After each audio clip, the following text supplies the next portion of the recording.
Fine. So hello to everybody. Try to manage this. Hello to everybody and welcome to this event hosted by the School of Architecture of the Universitat Politécnica de Valencia. So some technical instructions before we start. The link to this team event has been shared with all participants. So if someone is watching us on YouTube and you don't have it, please message me. Of course, all participants should feel free to use the chat to communicate or to share the screen if needed. You should all be able to do that. In fact, it has been set up like this. Additionally, the event is being streamed on YouTube. On the New European Bauhaus Go South group, you can find the challenge. And the audience watching us on YouTube is invited to raise any comment or question, and I will be in charge of letting the speakers know about your participation.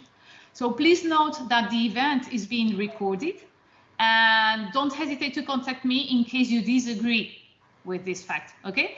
So let's start with the event, and I will give the floor to Ivan Cabrera, the director of our school, the School of Architecture of Valencia, for his welcome notes. So let me switch to you on the broadcasting system, and the floor is yours, Ivan. Thank you. Thank you, Deborah. Can you all hear me properly? Yeah? Yeah. Hopefully you do. Yeah. Well, first of all, welcome everybody to the Higher Technical School of Architecture of the Polytechnic University of Valencia in Spain, which is much known by its short name, the Valencia School of Architecture.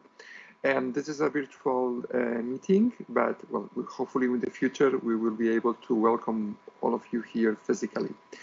When Deborah mentioned to us here in the school the participation of our institution in this project with her working on behalf of us, it was very nice to me to hear this, because whenever the word Bauhaus is something very powerful, and it makes you think about the history of architecture. And in recent times, especially in the 19th and the 20th century, those movements and those professionals who have been very meaningful in terms of architecture of the 20th century are many times related to Northern European countries or Central European countries. So it's very nice to see that the Southern European countries and other countries in this area are taking a step ahead to show our way, because we should be proud of our culture, and we have very, very much to supply to the world in terms of knowledge and in terms of architecture. And regarding the specific topic, which is going to be today, I especially like it as well. Kilometre Zero is something that is very important, because we have no planet B. And I always put the same symbol, which is we're smoking inside a car with the windows rolled up, and we are discussing if we stop smoking or not. And this is quite an obvious example, but this is the one I like to pose to my students when they decide to take into consideration or to disregard sustainability questions. So I especially like this event related to Kilometre Zero happening here in Valencia, because we have been traditionally a productive territory, and our architecture, as happens almost everywhere in the world, has been traditionally supported by the local materials and the local techniques. And this is something that was forgotten by the architecture of the 20th century, in the beginning of the 21st century, and it's something that should be recovered in many aspects. Because of our clay soil, we have here a very good amount of counties whose main industries is devoted to the production of ceramics, either for bricks or for coverings. And one of the keynote speakers that we have today, Hugo Monpont, which is a quite nice old fellow of the school, is gonna tell us about this. So thank you very much to you all for undertaking this challenge. Thank you very much for including the School of Valencia in the group. Deborah, thank you very much for contributing with your work and with your commitment to these tasks. And I'm going to stay with you for the whole session. So I do wish to learn a lot from all of you and to contribute as much as possible. That's it from my side. Deborah, thank you. Thank you, Ivan. I realized that in fact I was mute on the YouTube channel while I was first providing some technical instructions. I will not repeat them, but let me summarize. In fact, we are on Teams. For those who are participants, you are free to use the chat to communicate or share your screen. And of course, we are at the same time on a YouTube channel streaming, and you also have a chat open there for participation. So I will be in charge of transmitting your questions or your comments to the speakers. That's all. Thank you very much, Ivan, for your welcome words, and also thank you very much for staying with us the whole session. I know that 4 hours ahead, it's a long time, but we really appreciate your availability. And now just one small quote, Deborah. You know, yes? I'm working with 2 screens, and after my intervention, it's much more comfortable to me to see you here. But please do not think that I'm not paying attention to you. It's that the biggest screen is here. Okay, that's it. Okay. So now, as I was saying, it's Teresa's turn, and it's because we are already in our 6th event organized by the New European Bauhaus Go South, and that the group is becoming, I would say, like bigger and bigger, and we change our audience in each of the events. I thought that it would be perhaps helpful to have Teresa explaining us what an overview on the group, and what was the idea, and what were the objectives that came up to launch this initiative. So, Teresa, I am going to switch to your screen. Hopefully I will do it better than before. And thank you very much for being here with us. Thank you, Deborah. Good afternoon to everyone. Dear Professor Ivan Cabrera Fausto, dear Professor Deborah Domingo Calabuig, our friend and our direct contact in Valencia, who made this initiative possible today. Thanks for inviting me to join you in these welcome notes. It's an immense pleasure to be here. Dear students, colleagues, and dear participants, NEB Go South is a pan-European platform created to broaden and enhance international debate on co-designing sustainable solutions. It is jointly organized by the Faculty of Architecture of the University of Porto, the Valencia School of Architecture, the Toulouse School of Architecture, the Department of Architecture Alma Mater Studiorum of the University of Bologna, the Faculty of Architecture of the University of Zagreb, and the School of Architecture of the National Technical University of Athens. Together, acknowledging a common geographical and cultural legacy, 6 schools of architecture from 6 universities of 6 different countries hope to introduce a step forward by combining the efforts of students, teachers, architects, designers, engineers, geographers, sociologists, and other scientists and artists with the ideas of everybody concerned to create a southern perspective for new European Bauhaus goals to contribute to a climate-neutral Europe by 2050. Considering the critical role of higher education and research institutions, we believe that efforts need to be taken to promote inclusive participation and to organize and disseminate results. So, like Deborah was saying, besides the kickoff event that took place last June, this is the 5th or the 6th event of the NEB Go South platform, this time coordinated and broadcasted from Valencia, aiming at discussing Kilometer Zero architecture under the light of New European Bauhaus. So 4 events already took place.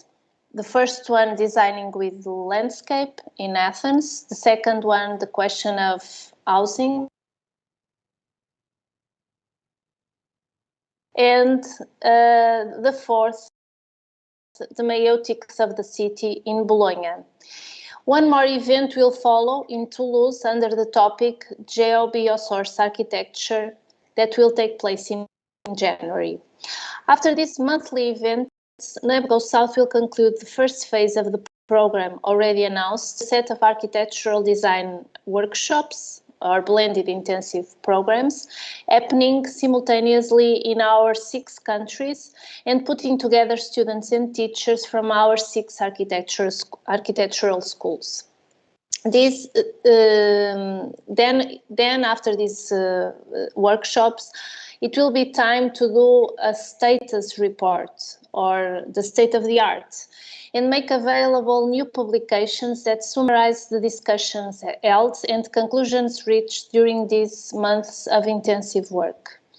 Since education is our common goal, we believe that creative solutions must be available to everyone and are crucial to change mindsets and make citizens aware of the key issues of our time.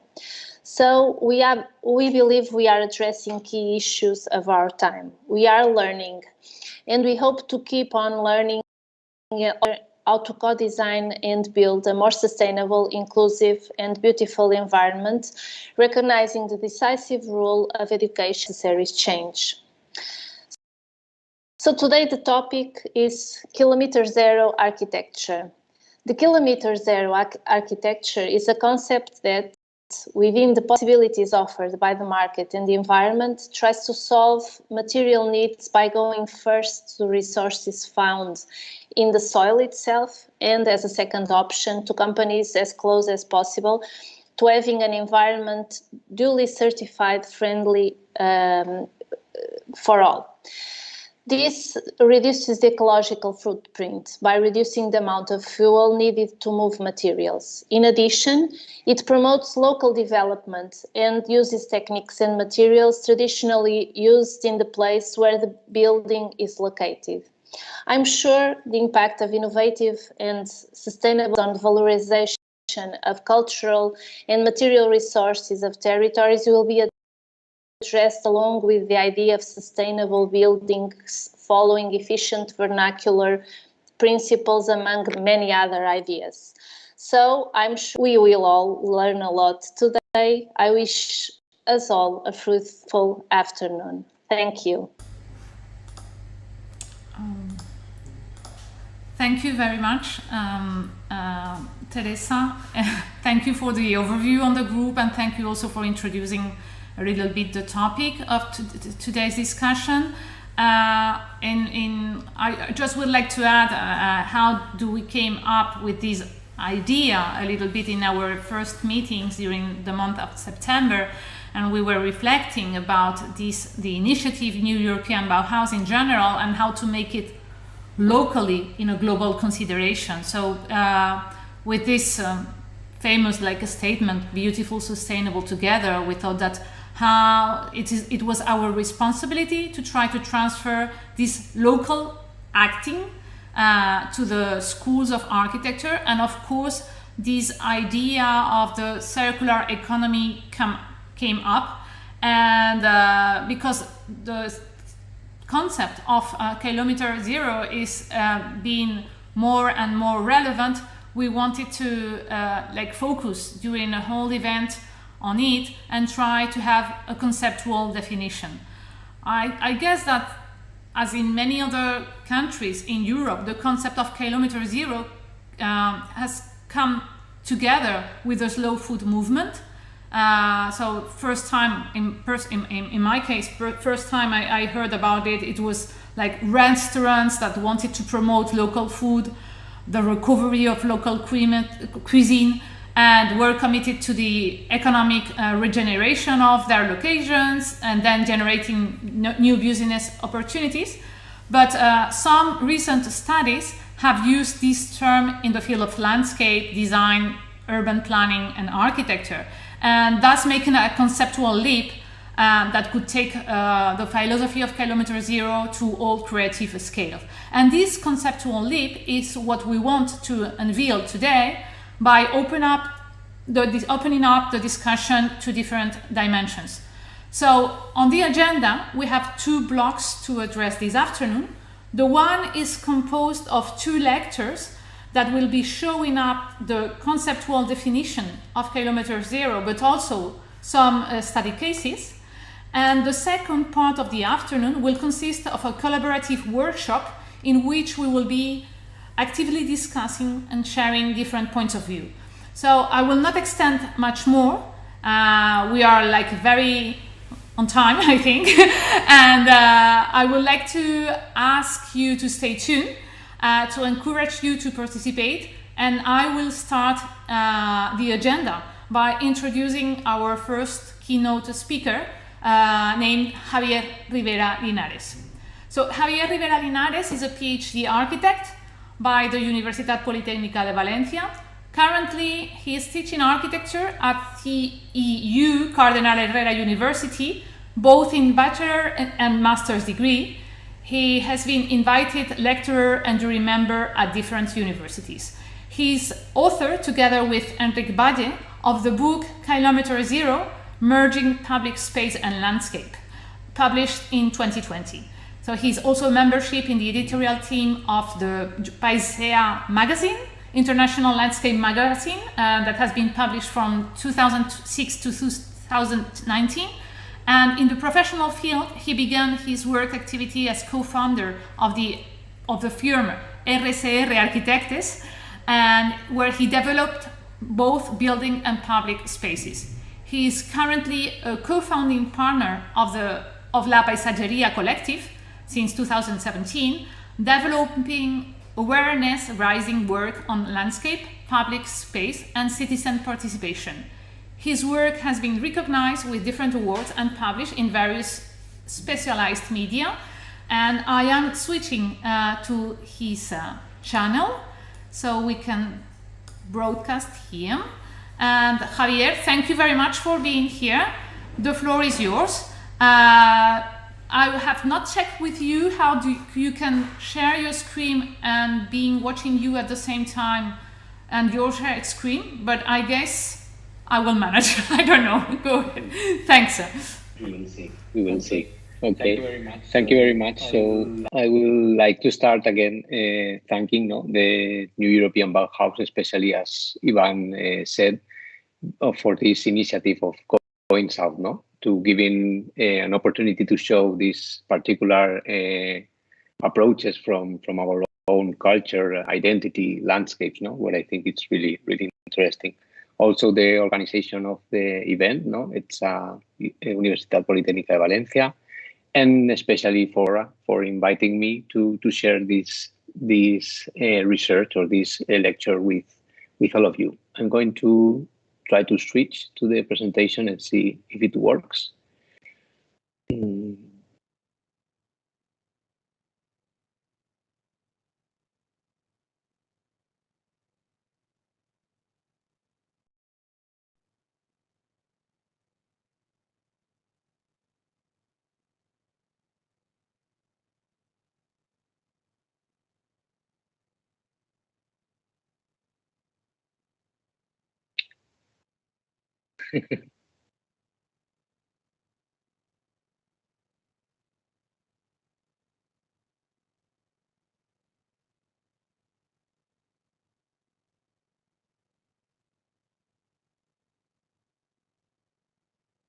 Okay.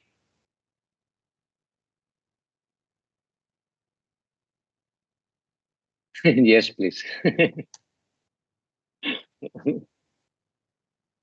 Yes, for sure. Okay.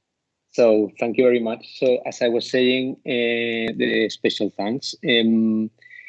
I totally agree with the presentation that Teresa and Deborah did about what is much more the approach of the Kilometre Zero in terms of much more philosophical, or how we can think about this topic in a very different ways. And this approach, as Deborah introduced, has to do a lot about my research together with Enric Valle in this book, Kilometre Zero, Merging Public Space and Nature, because it's about this concept of how we could develop these spaces that are in the limit, that are especially between these two nowadays, I will say, different worlds, no? And how we could bring them together in a kilometer zero spaces, no? The ones that we have next to us in proximity, and that will be like this idea of the kilometer zero. No, what is kilometer zero in this case? So it's much more about a place, no, not only about the materials, not only about the elements that make them possible, but much more about the landscape, no, the space that we've got around us, and has to do with this defense of the city as a place to be, no, or to live. Probably more different or completely different of the ones that we already or right now we've got, but as a concept, as a defense of the city concept, no.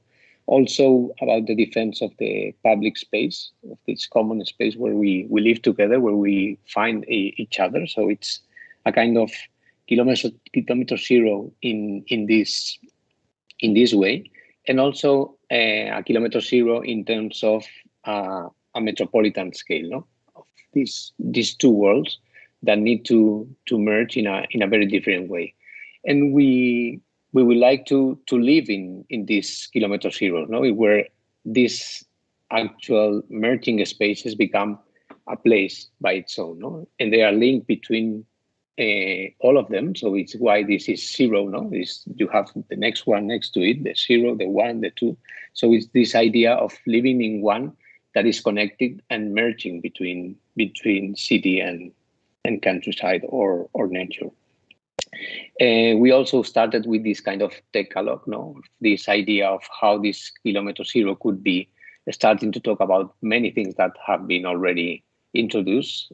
So I will say that is a way of understanding this philosophy, no? Not only a physical place, but it's an exaltation of proximity, that we really need this type of places in the nearby from our living areas or working areas or leisure areas. Also has to do with this review or looking back to the geographical places to make them bring them back to the public space. As Deborah was saying in the introduction, encourage the slow completely, no? The opposite of this fast living or fast food has to do with this slow living and slow eating and all the slow in terms of having leisure in living. Also, as a complexity matrix, no, or network that is heterogeneous, and all these kilometer zero spaces work together, but in different timing. As I was saying, with the zero is a beginning, no, a beginning point that it is definitely a change that needs to start, and probably this kilometer zero could be one of these changing points. It could be a solution to overcome these borders that we actually have as this big infrastructure, as barriers in our city. So it could be this element that solving them as a connecting point could be this solution for these barriers. It's also inclusive, or looks for inclusive public space, talks about connectivity, as we will see, of course, promotes biodiversity, even productivity, with this link with the agriculture or food idea that Ivan was talking at the presentation. And definitely is both. No, it could be both public space and at the same time nature. But unfortunately, as I was saying, right now we don't have exactly this idea. No, this kilometer zero is much more just an element to sign up where the roads start. No, for these other users that are the vehicles, the private vehicles mostly, and the public space is much more designed as a rest. No, and although we can see this natural, it's always on the other side. Sorry, of the road. No, so we cannot even arrive to it. And this research starts with these really nice photos illustrating the speech, no, following the ideas that shows this loss of opportunity of kilometer zero, no, that shows this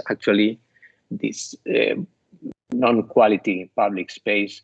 And as Jane Jacobs stated, the quality of the city comes from the quality of the streets, no, and if we cannot find those, probably we are losing the opportunity of this quality in the public space.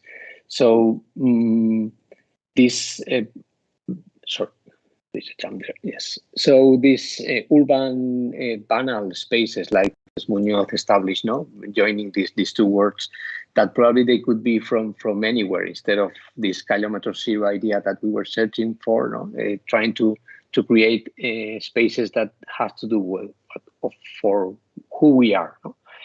And then this continuity, this that I was saying before, that this public space, it's all the time cut out, or is this link to one to the other. So probably these barriers are working in this way in terms of the actual public space that in most of the cases we have or we used to have.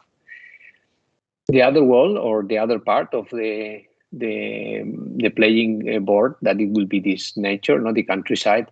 We think it at this faraway paradise that is completely out of the city, and with on the other part of the barriers of the infrastructures, and we need to go there in terms of having this breathe, this nature feeling. So these two completely separate worlds that actually we've got, and now illustrated with this color texture photos of the, again, late 80s, 90s from Javier Rivas. I think they are really good examples where we could try to find paradise even beyond this infrastructure, in these elements that are places where we need to link, in especially with this pandemic situation, we have all felt that we needed this nature, this connection with the greenery.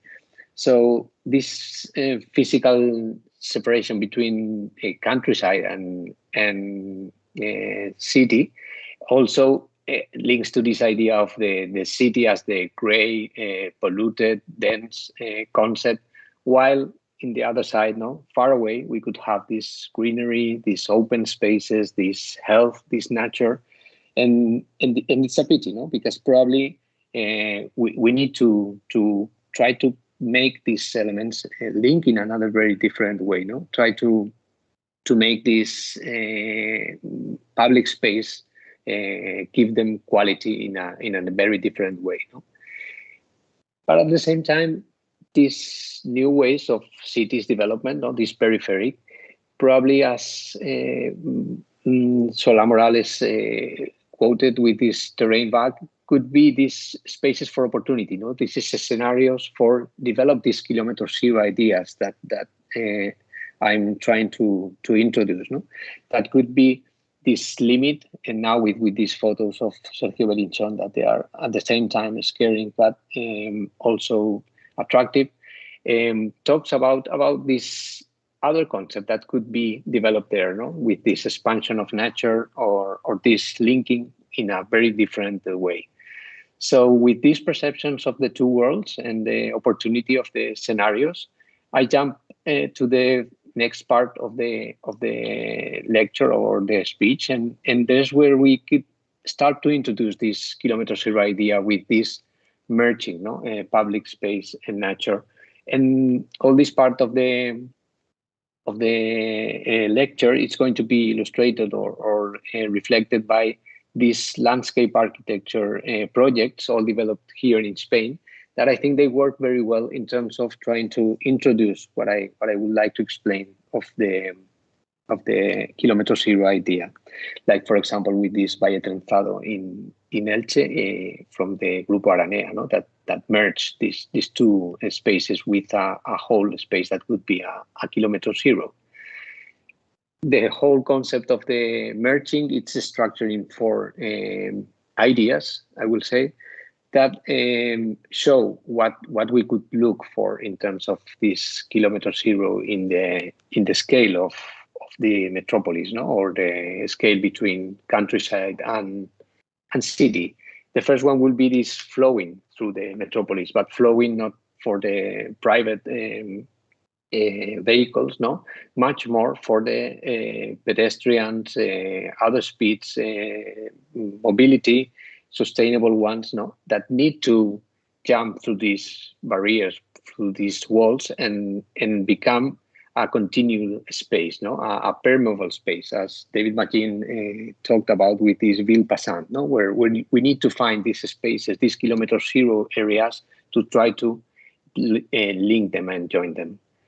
That takes me back to the 1980s, 1990s, where Alberto García Espuche, as a curator of this exhibition, quoted this idea of the reconquest of Europe, where through all Europe, several spaces were reconquest, no, from the car, from the private car, and become public space for users again. No? So that will be a very, very interesting starting point. And this reconquest, happily, no, or we are happy to think that it's still going. No? And this reconquest, we are still bringing back these spaces for people, for neighbors, for users, instead of for cars. No, like in this new urbanization from David Closes in Manresa. That has to do also with the pandemic situation, the trying to quickly find new spaces for pedestrians, for social encounters, to giving space back to people. No? And a good example of that could be the Poblenou superblock, the Superilles in Barcelona, that is still going with this tactical urbanism, trying to quickly and cheaply bring back a space for pedestrians, or also here in Valencia with this project of the Plaza Ayuntamiento, with, again, this concept of bringing back people to a place that they never had, they will probably need never lost. No. Also, in this flowing through the city, an important fact, it will be the accessible idea, no? Like in this lift connection in the Paseo del Óvalo from David Chipperfield, where the connection is guaranteed for everybody. No? And I think in this inclusive way of thinking of the Kilometer Zero is also important.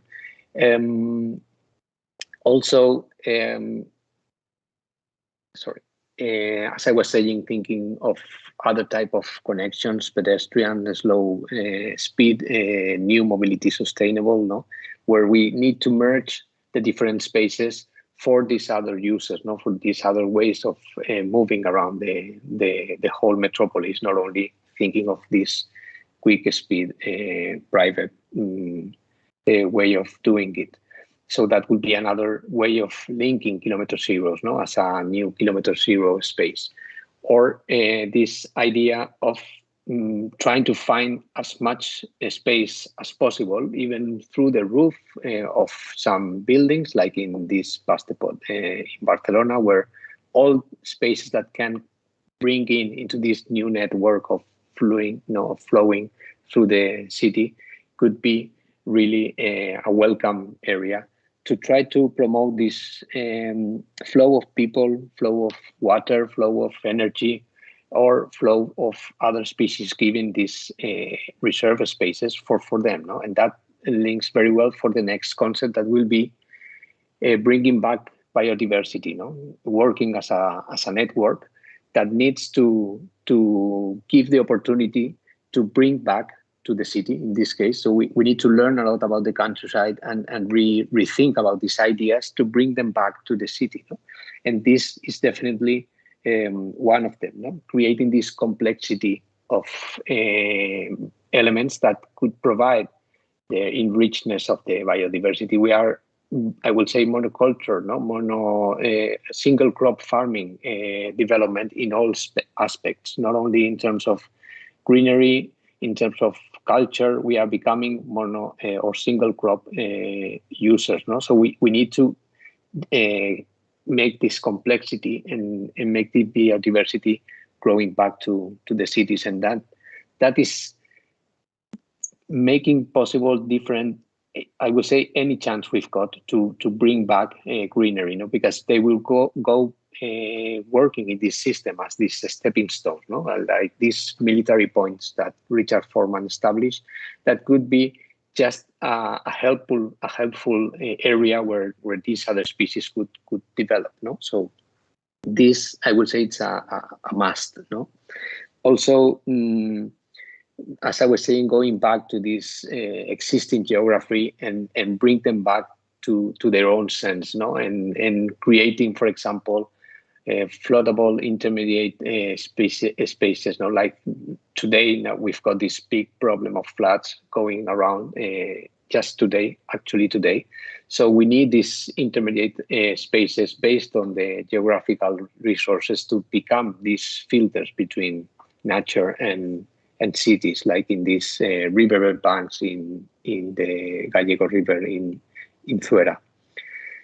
Also, bringing back again to the cities, to the towns, the irrigation systems, the collecting water resources. So we need to see them. We need to learn from them, and then they will be important again for us in terms of being part of the system and being part of this biodiversity network that we need to establish. No, all the opportunities, as I was saying, riverbeds that they were actually polluted, bring them back, make them useful. So all these areas are working or could work as this Kilometre Zero now that we have next to our living areas. No? And especially with this idea of renaturalization, no? Bringing back the greenery, all types of greenery, that will be our major fight point for the climate change that we are producing. So I will say that is really important, creating these fresh points to establish a new barrier. No? That especially again with the pandemic, this loss of biodiversity is creating this unpureness, no? And we need to enrich these other types of spaces all around. And also has to do with all scales. You know, this Kilometre Zero idea works for a big, large parks like this one in Santander, in Bagua de las Llamas, but also intermediate small areas in the cities, even going back to the private areas, the rooftop, no, where we can have greenery, our balconies inside our houses. So they need to work in this type of complete network.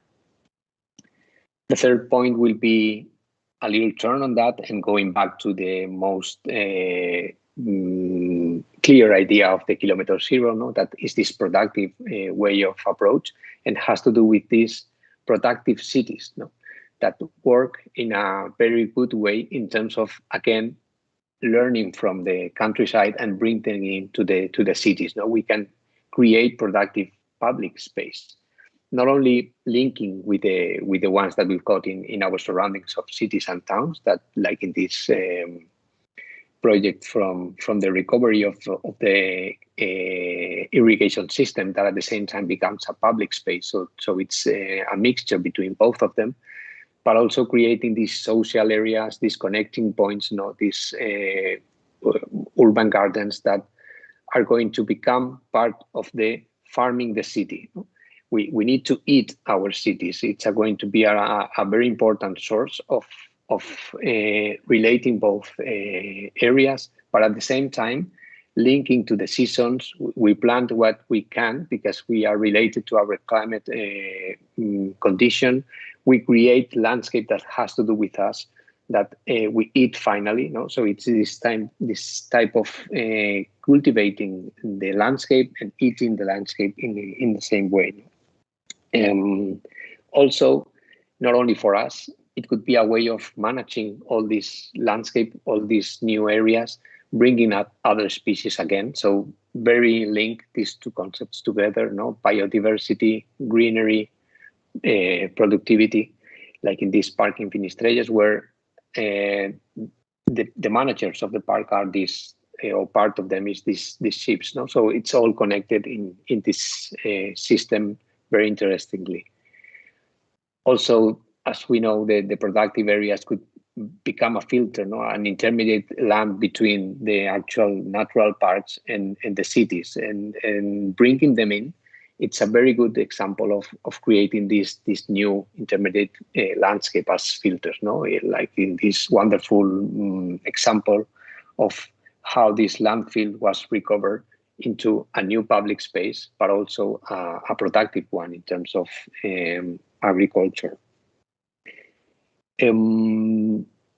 Also, bringing a little bit further this concept of productivity, we can think of other types of production, no? Like energy, for example, sustainable way. Why not our public spaces could become producers of this energy, no? And then again, we are talking about productive. We are going to talking about these kilometer zero spaces that become productive in a new way, no? Like in this photovoltaic roof that serves the same market that is selling things, no? So it is joining element between all of the concepts. And finally, or to end, I would like to end with this concept of the micro, of the small scale, no? Although I was saying that all of them are related, or we need all of them working in network, no? Probably this kilometer zero idea has this scale concept of a small one, no? Because if we are able to solve a small, tiny place, probably we are merging, or we are giving this connection, this flow in a very bigger scale, no? So as Deborah was saying in the introduction, probably this thinking micro or acting micro helps very much to this working in macro, no? Or thinking in macro. Like in this really interesting example that I'm showing screen, that is this self-managed playground, that the license was asked for an actual container for demolishing, no, our work. So they asked for this license, and when they actually had the license, what they placed there was, instead of the container for works, was this playground, no? And it was a kind of asking, no? It's a micro as a symptom in terms of the neighbors, what they want is a playground, but they don't have the space, the money, no? Also these micro elements that showing a new way that could become. So this micro in terms of power to it as a claim for what we want. A micro element also could be this insect hotel, no? For example, where we think in another species again, so linking with the biodiversity idea, these micro elements that show that we could manage the elements in a very different way, no? We need to think about many other species. Also, in a quite abandoned plot, if we establish a kind of element, no, where we provide an opportunity, no, this kilometer zero idea as opportunity, where then the neighbors or the users can become part of this kilometer zero idea and start something that probably gives this social area a new character, no? Or as just as a final example of, for example, this concept of the parking day that is developing in many countries, no, could be a really good example of this micro thinking of how things could be different, no, in terms of what we want, the neighbors, what we need, and then provided a solution for what they are thinking about the nearby spaces. So in this idyllic point of view, no, of the kilometer zero, probably this could be part of the answer of how we could manage in terms of linking these two spaces that are really important for us. And it's this type of idea where living in this limit, no, in these new points, in this kilometer zero, could be this going back to paradise, but to the nearby paradise, no? And then probably with this idea of the kilometer zero, we could start to bring in the presentation a new way of living. And I think that that's how what I wanted to introduce with this idea of kilometer zero. So thank you very much. I would like to stop sharing now. Thank you very much, Javier. I have taken some notes, and just to summarize, but it's because I keep record of what you will be saying during the whole session. So we discover with your lecture that there is a geographical concept that is embedded. Of course, kilometer zero is a reference to a geographical point, but there is something related to this order between two words related to it. Of course, one of the most used words during your lecture was to bring back to recover. So the time is also present in this concept. And of course, we have these very interesting ideas of being productive or coming back to our own nature and the micro as an opportunity. I will prefer, if you don't mind, to go on and switch to our next keynote speaker, so we can perhaps have time for questions from the audience related to both lectures. For the moment, I have no questions on the YouTube channel, and I have no questions on the chat here on Teams, but please to go. I mean, I encourage you to participate, okay, and to let us know what are your thinkings and your comment about this. So now it is the turn for our next speaker, Hugo Monpó. Hugo Monpó is an architect graduated from the School of Architecture of Valencia, here in the Universitat Politécnica de Valencia, with an extraordinary final degree award. He leads the architecture office Quadrat Studio, based in Valencia, here in Spain, and in Mannheim, in Germany, working on public and private projects, and mainly in the sectors of housing, public facilities, and I think I was mute on YouTube once again. I always forget to switch on my microphone, but I think it's solved. So I was saying that I'm introducing Hugo Monpó from the School of Architecture of Valencia.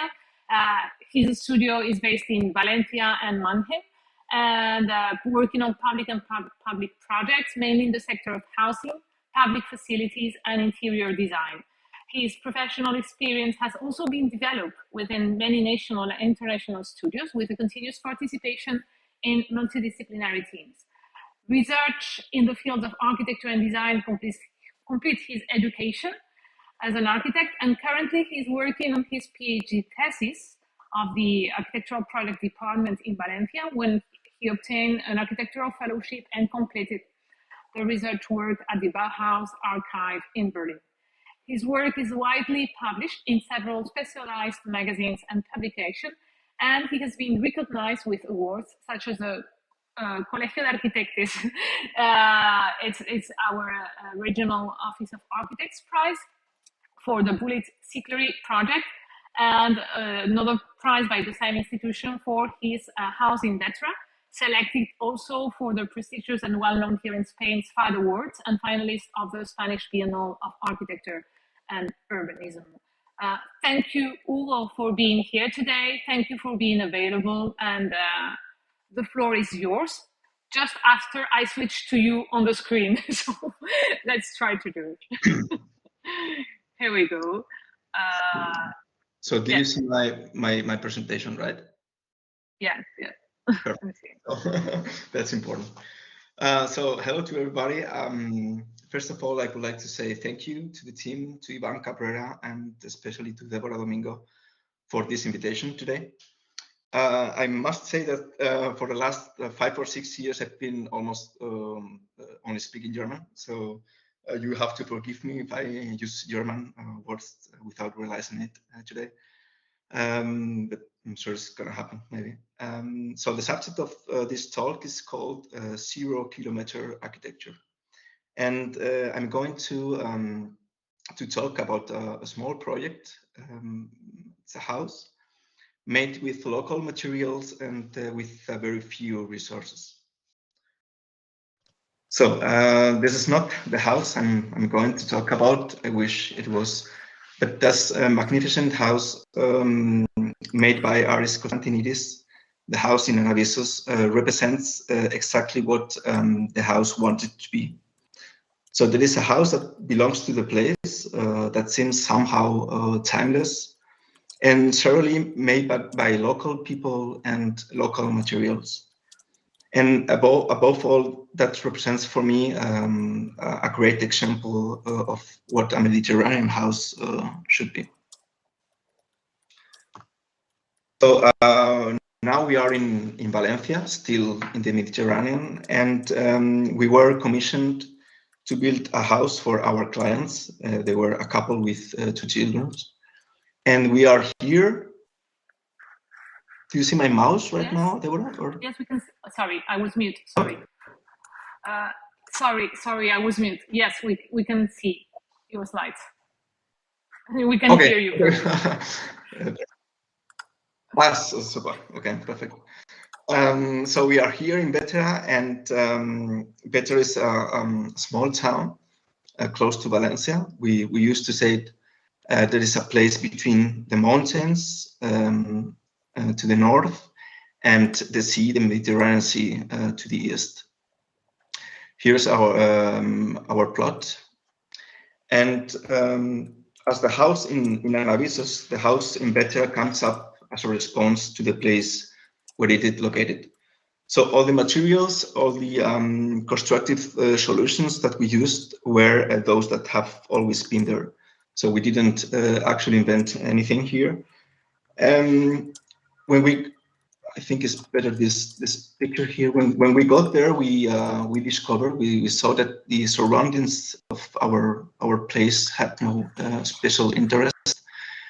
But when we leveled the plot, because the plot was a little bit down, we got the street level, and we discover how beautiful those views to the mountains, to the Sierra Calderona were. And that was a clue for our project also.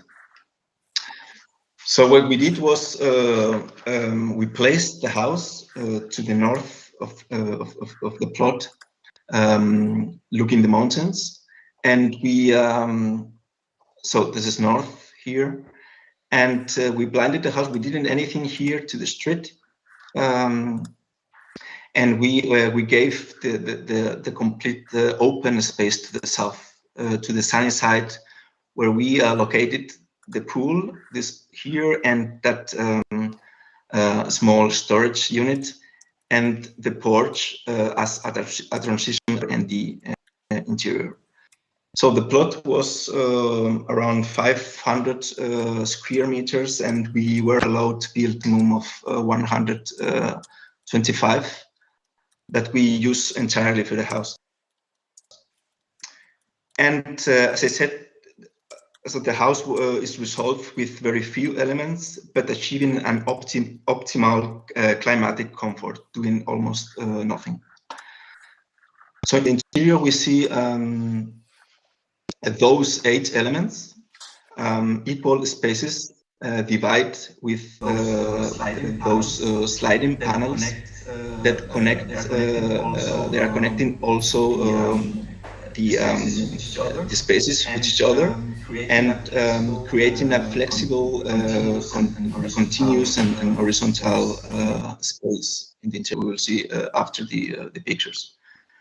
So the house, this is important because the house solves a program. I mean, a kitchen and bathrooms, living room, and so on. But this program can be modified by any action. So cross ventilation was very important for us, especially in summer. We have it in all directions, and we use also a radiant floor in winter, but we can also use it in summer for cooling if necessary. So they are the both facades, the southern one with the porch. And here, I didn't see myself, but anyway. It's because no, it's because okay. Your camera seems to be turned off. So I am only streaming your slides. If you want to appear, and I think it's together with those slides, I can. You need to switch on your camera, and then I will put your image together on the screen. But as you want, feel free. There's no problem. We try. Okay. So those are, as I said, the both facades. The southern one with the porch, and here, and the northern facing the mountains. So I said before, local materials and local solutions. This is a traditional Mediterranean porch made with cañizo. We say this, I think it's reed, so we say cañizo anyway. And we used a similar solution for our porch, but in this case we used those wooden blinds called persianas alicantinas, very popular in our region. And in summer they protect us from the sun, and also for the visuals in this direction. And we can also in winter we can roll up them, and we achieve so we get the sun entering the house. This is also very important in winter days.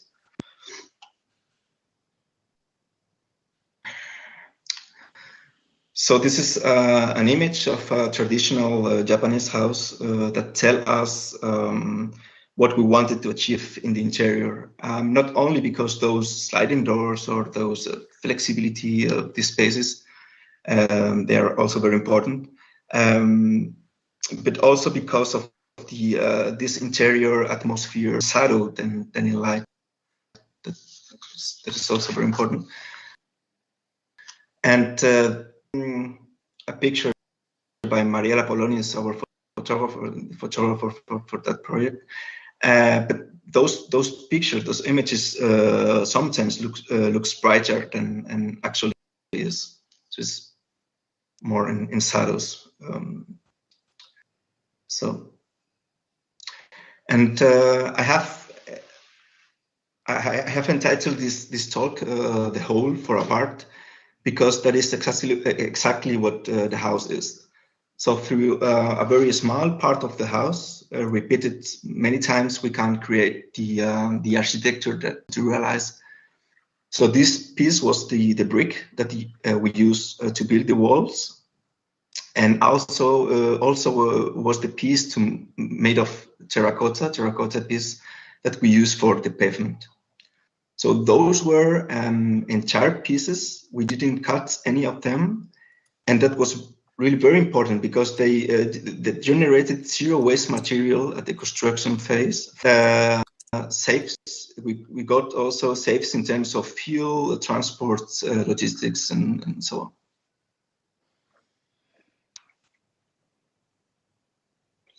That's the floor of the house with all those ceramic pieces, and we see that those ceramic pieces originate this powerful volume that enclose this interior, very, very flexible here, as we explained before. So on the inside, we are between two planes. The first one is the pavement with terracotta tiles. And the second one is this ceiling, this heavy, thick plane, also ceramic, that seems to float above us. And in between, we see that white painted area. That is actually the area where we live, and that keeps us giving us a properly scale of the space. So we have some also. The materials. It is a house made with very few materials. I mean, so mainly it was ceramic. One of the materials that we can easily find nearby. And as you might know, Valencia, and as Ivan said before, we have a long tradition in ceramics, and we use them. And we use also wood for the storage units, those roller blinds, the sliding doors, and the windows.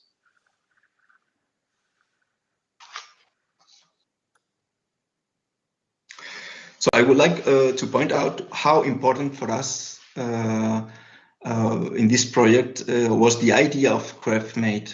I mean, we wanted to highlight the value of technique instead of technology. That was really, really important. And that is an example of the manufacturing process of the ceramic pieces made by a small company located, I think, 15 or 20 kilometers far away from the plant. So there are more pictures of the interior. They are actually the pieces here. Do you see it here? Those are this one here, actually. Bathroom, window, shutters, kitchen area. That is the space that they use as a living room, but could be any of them. They choose this one. Here with the sliding doors. And here we see the entire space with these horizontal views and the volumes, the 8 equal spaces. Here's also a picture of the exterior with the porch, pool, and so on. So this is one of our drawing plan that I like the most. This is made by our structural engineer, and I like it because this plan indicates exactly how the house was built. So this is actually the plan that the worker had on the construction site to place each ceramic piece.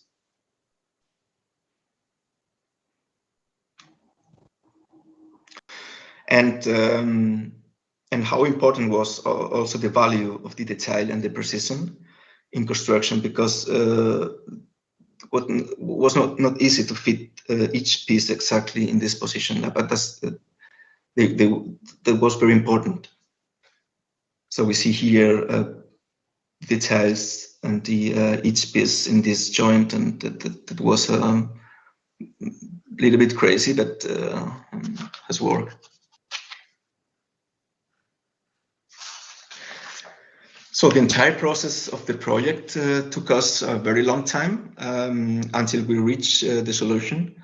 We started with having 2 floors in this option, and we got there here with 1 level with the basement, and finally we resolved all in 1 floor. And that filtering process was very important also to reach the final solution. And as I said, with time was really amazing. But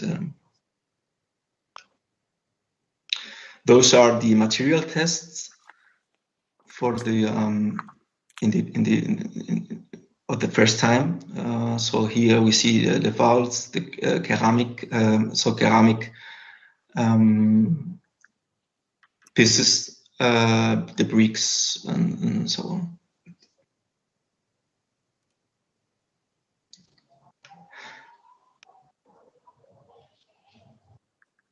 So, Deborah, is all right, everything, or? Sorry, yes.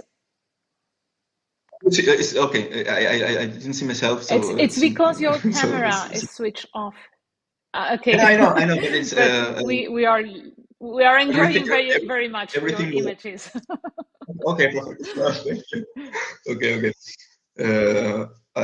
So I'm going a little faster with some photos of the building process, and so we see here the building foundations to reach, as I said, this street level.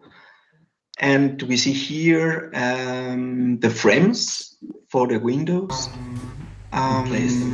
We place the frames here, and as I said, looking forward to the mountains.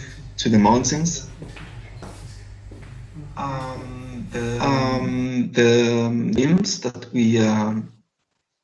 we place here between the walls. So we see the vaults in between. Some pictures of the interior where we start to see those volumes, the flexibility, the continuity of the space through the whole interior.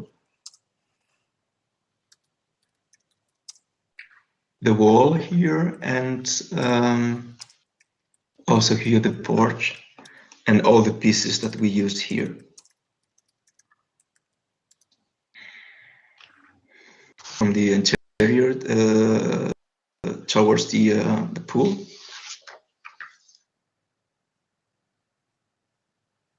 And the laying process of the terracotta tiles, that was really a very accurate and work, I would say. Those window shutters made of wood, and that steel frame, very cheap also. Some tests of the joints between the pavement, the terracotta tiles here, also here, and the beginning of the wall of the that storage unit of the outside. And here's the wall here, and he is our hero actually, and he with his teammate were able to build a house piece by piece. Was really crazy, really amazing. More tests for the color and the veneer, the kitchen also, storage.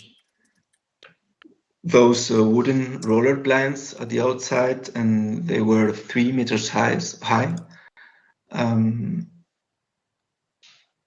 I wanted to do in one piece, but they were really heavy, so we had to separate them, this and this, in 2 pieces.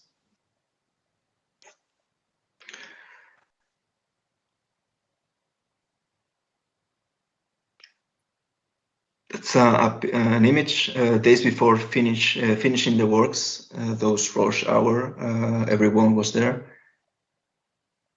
and that one was later after work.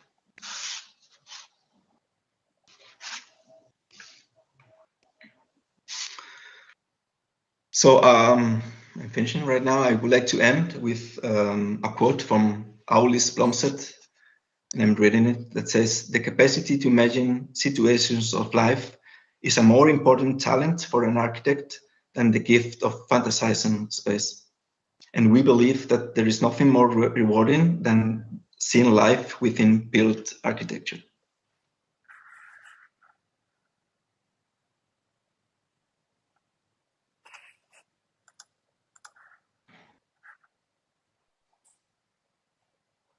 And that's all.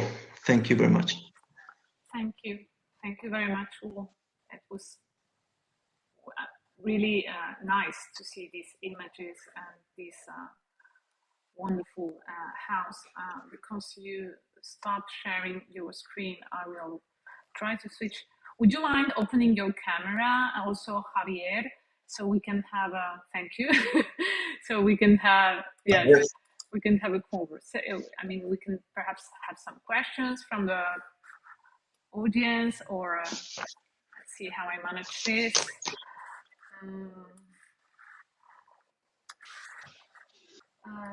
Here it is, and I don't know if Javier is here with us.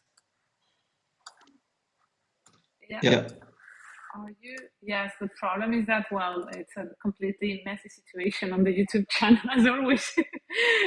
Let's see how I do that. Okay. So, let's see, I don't know how to switch from one to the other. Okay, now I have at least both of you, the 2 keynote speakers, on the screen. That's nice.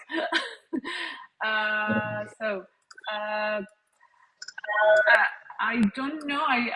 If someone, I haven't seen any question on the chat, but I will encourage people to openly state whatever they want, make any questions. In my case, I have a question. It's more, you know, like what I found, it is both of you had in common in your ways of reasoning regarding Kilometre Zero, and this has had to do, of course, with the time, with what I was saying before about the idea of going back to the past and bringing something to the current situation, which is embedded in this Kilometre Zero concept. And I would say, like, crossing all the possibles and scales and conceptual situations. So from the very territorial ideas to the last micro situation or a particular study cases as the one that Hugo showed us. So, but at the same time, in all the examples we have seen, we have been merging like traditional ways of doing with a very modern language.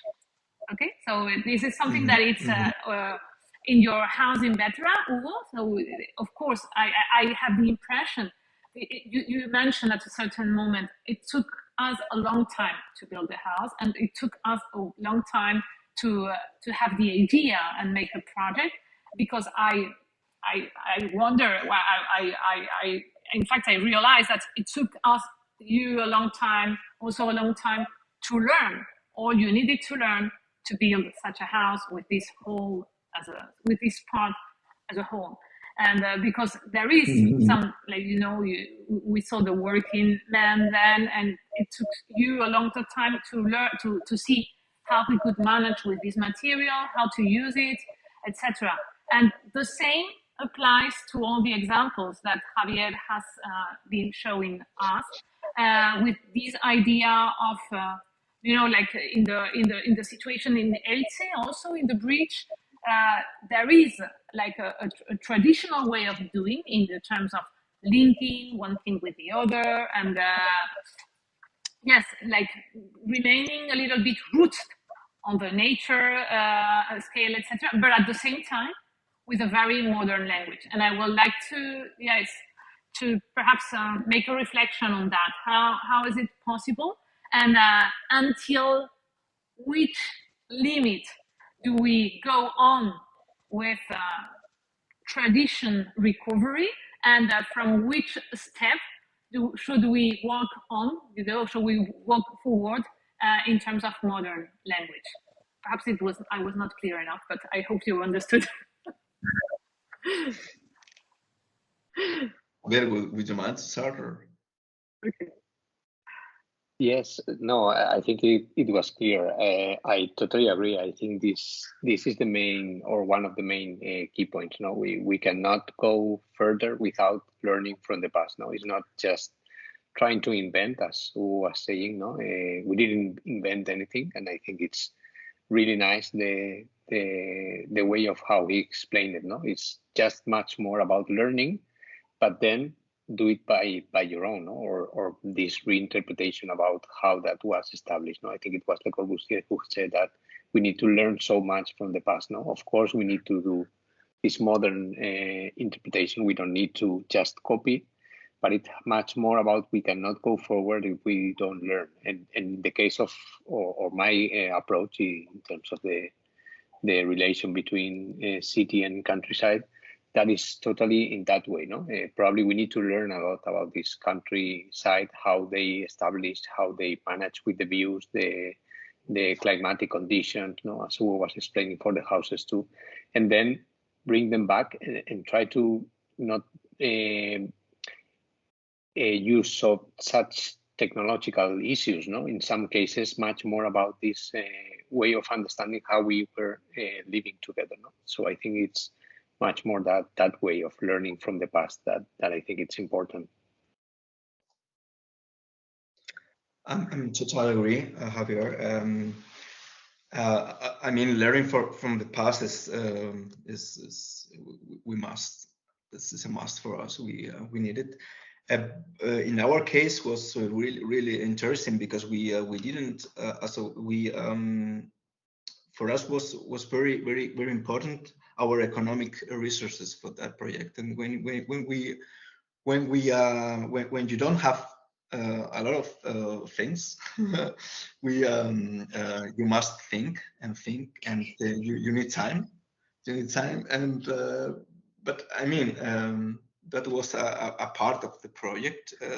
We have another project that is not so, but in this case was so, and we started to think how can we manage it, and that was a big reason of our result, maybe. And yeah, right. So time is also important. And going a step forward, what about teaching this kind of way of doing architecture? Because behind all of this, there is a way of doing. There is a slow way of doing, of learning, of coming back to the history, learning from it. Also about researching local resources, knowing, like mastering the budgetary problems of a project, of a work, and therefore balancing what we know, what there is on place, and also the money we have to build. And how do we learn this? Because in my opinion, this is a very integrated way of teaching. The students need to know about many things. So it's not about, so my question is, how do you imagine teaching this on a design studio, scenario?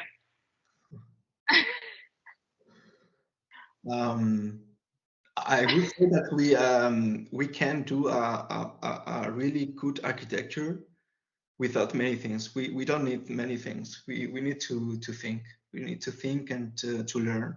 You said before, learning is very important. I'm not sure. So every project is different, of course, but to the end, all the projects have a common connection in between, and it is time and learning and how it's made is also very important. Where you are located. For example, this project could not be possible here in Deutschland, of course, but they are other options for sure. I don't know. I'm not sure. Also. And in your case, Javier, because you teach as well as on a bachelor degree and a master degree, how would you approach the problem of teaching this kind of way of doing architecture? Yeah, I think that's the question, the big question, how you manage to explain this. And I think that probably, as Hugo was explaining in the house, we could learn a lot in terms of the element that he was showing up, and probably the end part, with the quote and what was the main reason. I will place that probably in the beginning, that we do it for people, and then this social way of understanding that architecture needs the comfortable spaces that we are creating for users, I think that becomes really in the first step, all the elements that we need to learn for is trying to improve that approach in terms of how we can manage, and all these ideas are I think trying to encourage us to bring this concept to get better architecture, and probably this Kilometre Zero idea, this local approach, this place approach, this climate understanding, this way of doing things for people, this greenery interaction with the importance of nature again, all these things, I think they are the ones that we need to play with to try to arrive to the students, understand that this new era has to do with all this. If we, as Ivan was saying at the beginning, there is no planet B, so we need to understand that's for if we need to stay here in this planet somehow, needs to be with this playing cards. Yes, I was thinking in some exercises we did at a certain moment here in the School of Architecture of Valencia in the first year design studio, in which we limited the number of elements a student could play with during the design process. So because the first year student has no knowledge about the budget or how to manage the construction process, etc., at least we made this kind of exercise. But for us, it was more like a compositional exercise that's an approach to the real world. But then, after, for example, seeing what Hugo made with his house, one realized that this could be like a realistic situation in which what you have is a brick or two sorts of bricks. And of course, you have much more things, but it's much more expensive. So you need to keep it as a fundamental basis.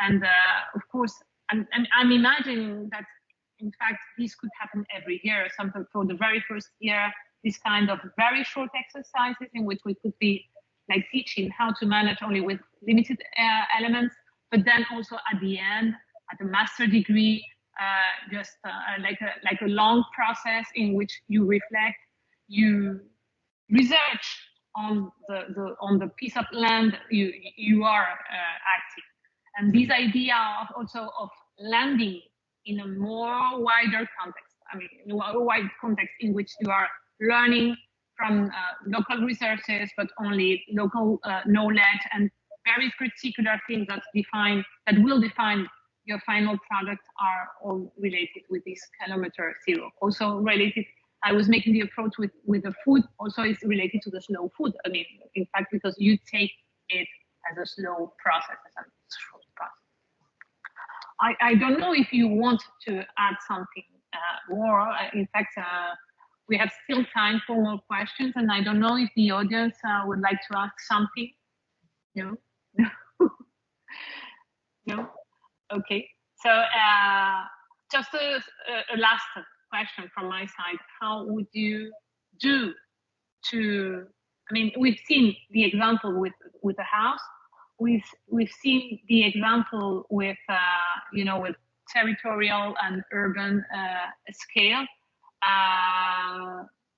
What other exercises or what other like professional practices could happen related to this Kilometre zero, such as, for example, collaborative processes, participatory processes, and how would you embed this in this way of doing? Have you ever managed something like this? Have you ever experienced? You mentioned, Javier, tactical urbanism. How do you transform what knowledge of people is raising with what the decisions of design you are making afterwards? So I would say that this Kilometre zero idea as a philosophical element, no, that we were talking, that is this big range of things, could cover all of the scales, no? Basically from the main territory big one, no? But until the design one, no? That Hugo was showing with the tile, no? That has to do with the one-to-one element. So I will say that in terms of design or thinking process, food you were talking about in the beginning with this cuisine, no? Or kitchen management. So many ways of trying to think of how we are going to relate with what we've got, no?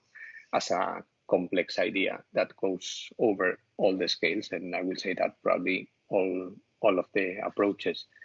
And in terms of participatory way, I think that's something that we need to bring in also as a social approach that we were talking, no?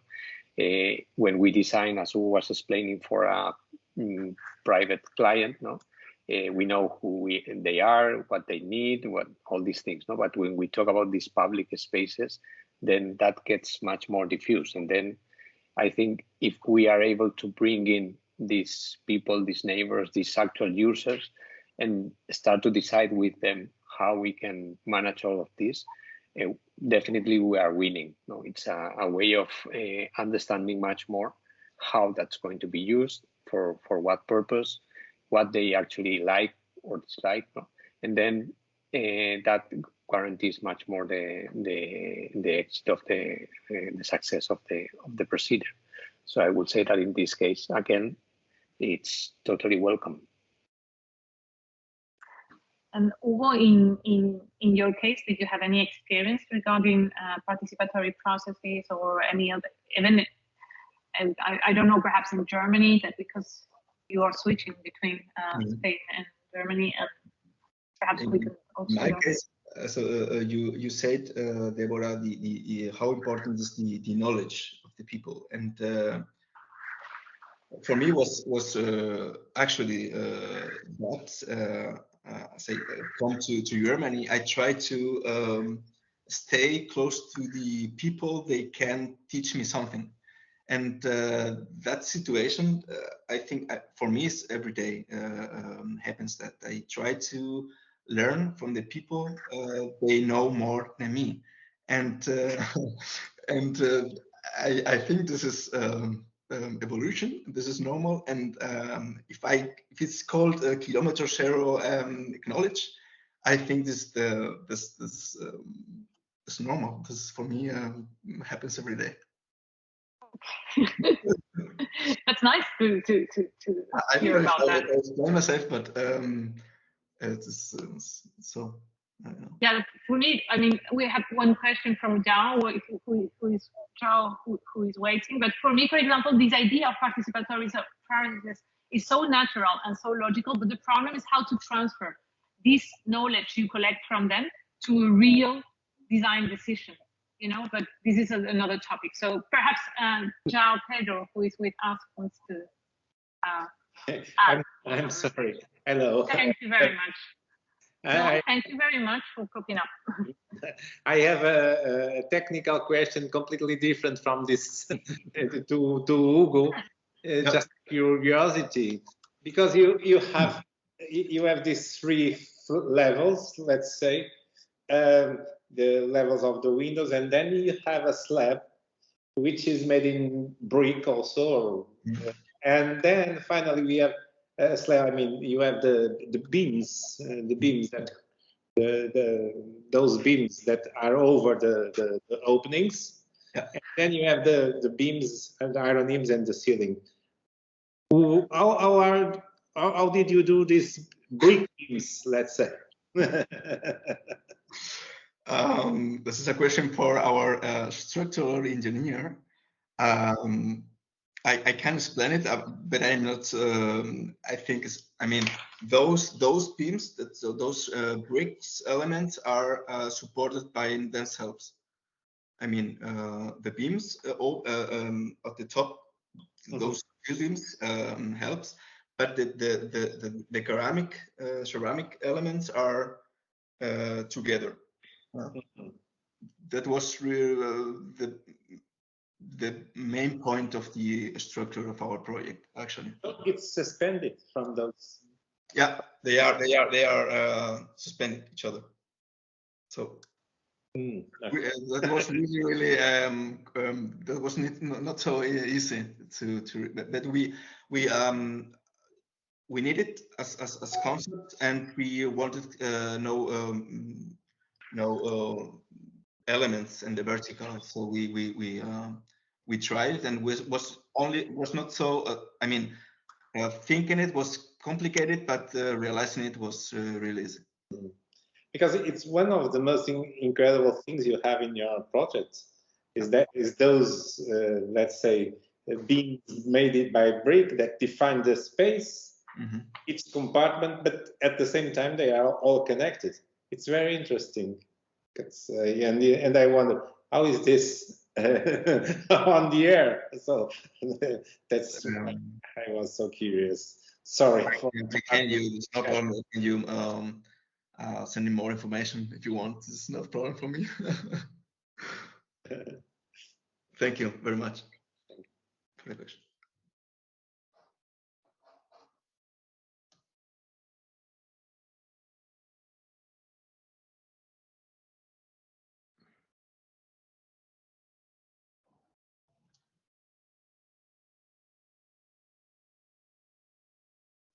Can you hear me now?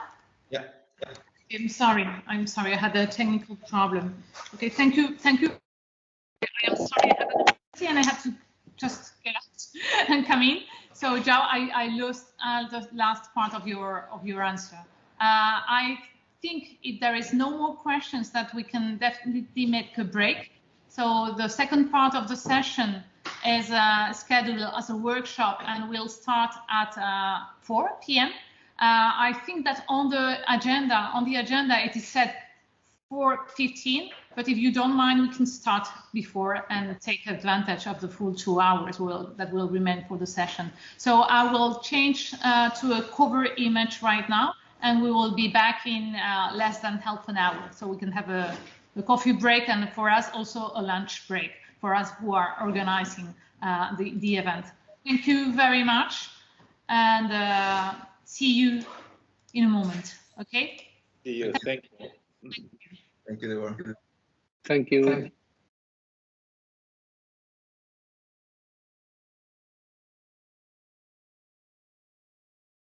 Okay, so thank you very much. We start with the second part of today's event, and I will compose a window in like having all the participants on the screen. But first of all, I would like to introduce Mar Muñoz Aparici, that she will be conducting, and she will be like facilitating this workshop activity during this afternoon. Mar is a practicing architect and a PhD candidate at Delft University of Technology within the European Care Plus network for design-driven research. I am pretty sure most of you have heard about this Erasmus Plus project. She studies public space and public buildings and their social spatial implications. And currently she's working on multidisciplinary research on how to design of makers' spaces in libraries can help convert them into spaces of urban belonging together with the National Library of the Netherlands.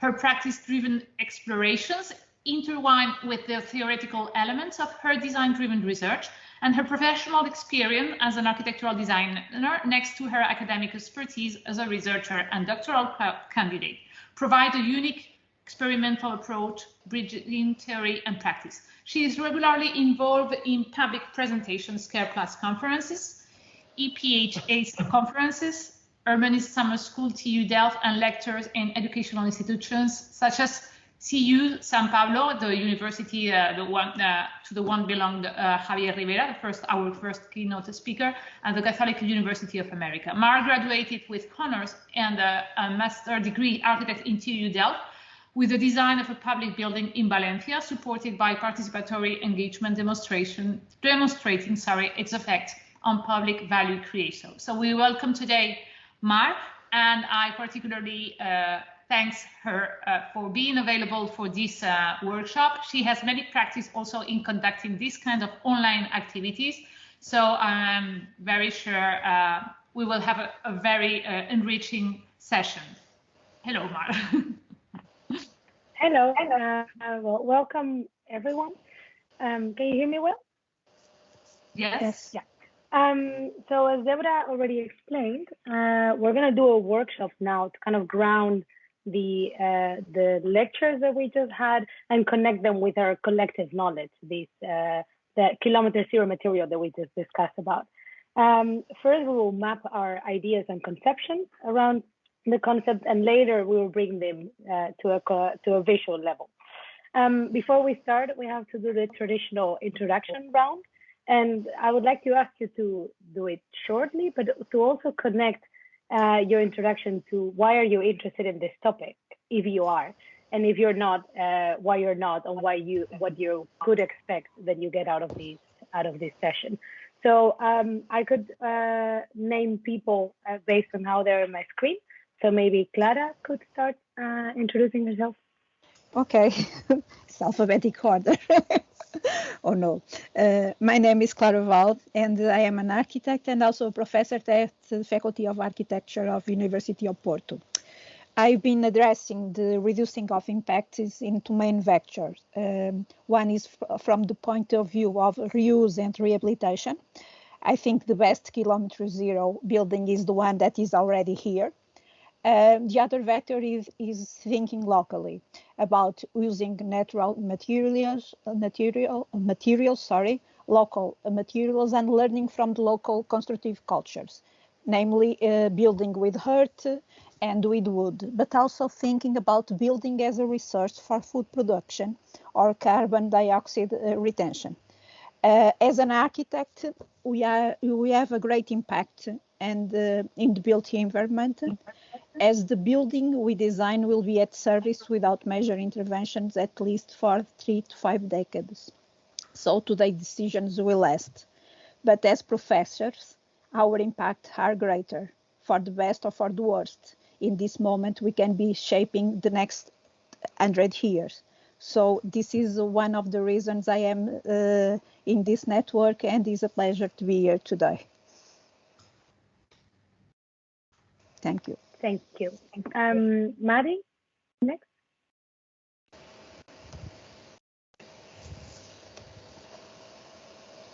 Talking of Porto, then I should be after Professor Claraval. First of all, my greetings to you all, and thank you very much for the invitation. It was truly a pleasure to be among you, especially in the session we had previously. My name is Mahdi Alizadeh. I have done my bachelor's degree in Clermont School of Architecture in France. I am working on my master's thesis in Porto School of Architecture. I've been here for my master's degree. Currently, the main topic I'm dealing with is more related with the phenomenology in architecture. However, sustainability and among the topics, subdivisions of sustainability, zero kilometer architecture has an interest, has been among the topics which has due to the fact that I believe the decisions we make today will definitely shape or affect the generations which are to become. And this topic was among the topics which we had the privilege also to discuss with some of the architecture firms in the Nordics. And I have prepared a couple of comments in order to share with you in the following session. So I will end here, not to prolong very much. Thank you very much. Thank you. Francesco Saverio, maybe. Good afternoon to everybody. Thank you, Mar. I'm an architect. I'm a professor at the School of Architecture at the University of Bologna, campus Cesena. And I think it's a very interesting topic, this proposed by the Valencia School, because also has something to do with the problem of the architecture, which is globalized. But if we have time, then we'll talk about this topic. Also starting from the very interesting lectures that we had this afternoon from the keynotes that Deborah invited, Javier, Rivera, Hugo Mumpo, that have several interesting issues, I think, that are connected with the transformation of the town and the urgency that we have in our towns, especially in the towns grow up after World War II. But if we will have time, then we will speak about this. Thank you. Thank you. Zineb? Oh, yeah. Good evening, everyone. So first of all, I would like to say that I've been speaking French for the last 5 years, so please forgive my poor English today. So my name is Zineb Zayer. I'm PhD candidate at the Architectural Research Laboratory of Toulouse.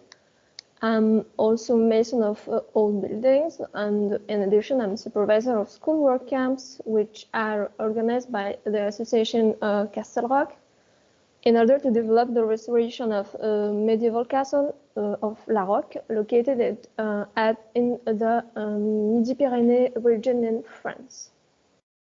So I'm really pleased to be part of this discussion about Kilometre Zero architecture, which is a subject that interests me a lot because it's in relation with my thesis about the restoration of heritage through the school work camps which is a collective and participatory organization that brings together trainees, students, volunteers, craftsmen, etc., to work together for the restoration of heritage. So, however, I would like to say that the philosophy of Kilometre Zero in school work camps include the use of locally sourced natural materials, the participation of local workforces, the involvement of citizens, the valorization of local know-how, and the supply of food, and this with the aim of stimulating the local economy, social and environmental. Thank you. So, Ivan? Thank you. I will try to speak up anyhow just to make your audience understand us much better. My name is Ivan Cabrera. I am an architect. I am professor at the Polytechnic University of Valencia, and I am currently the Dean of the School of Architecture. My interest on Kilometre Zero issues have a double point of view.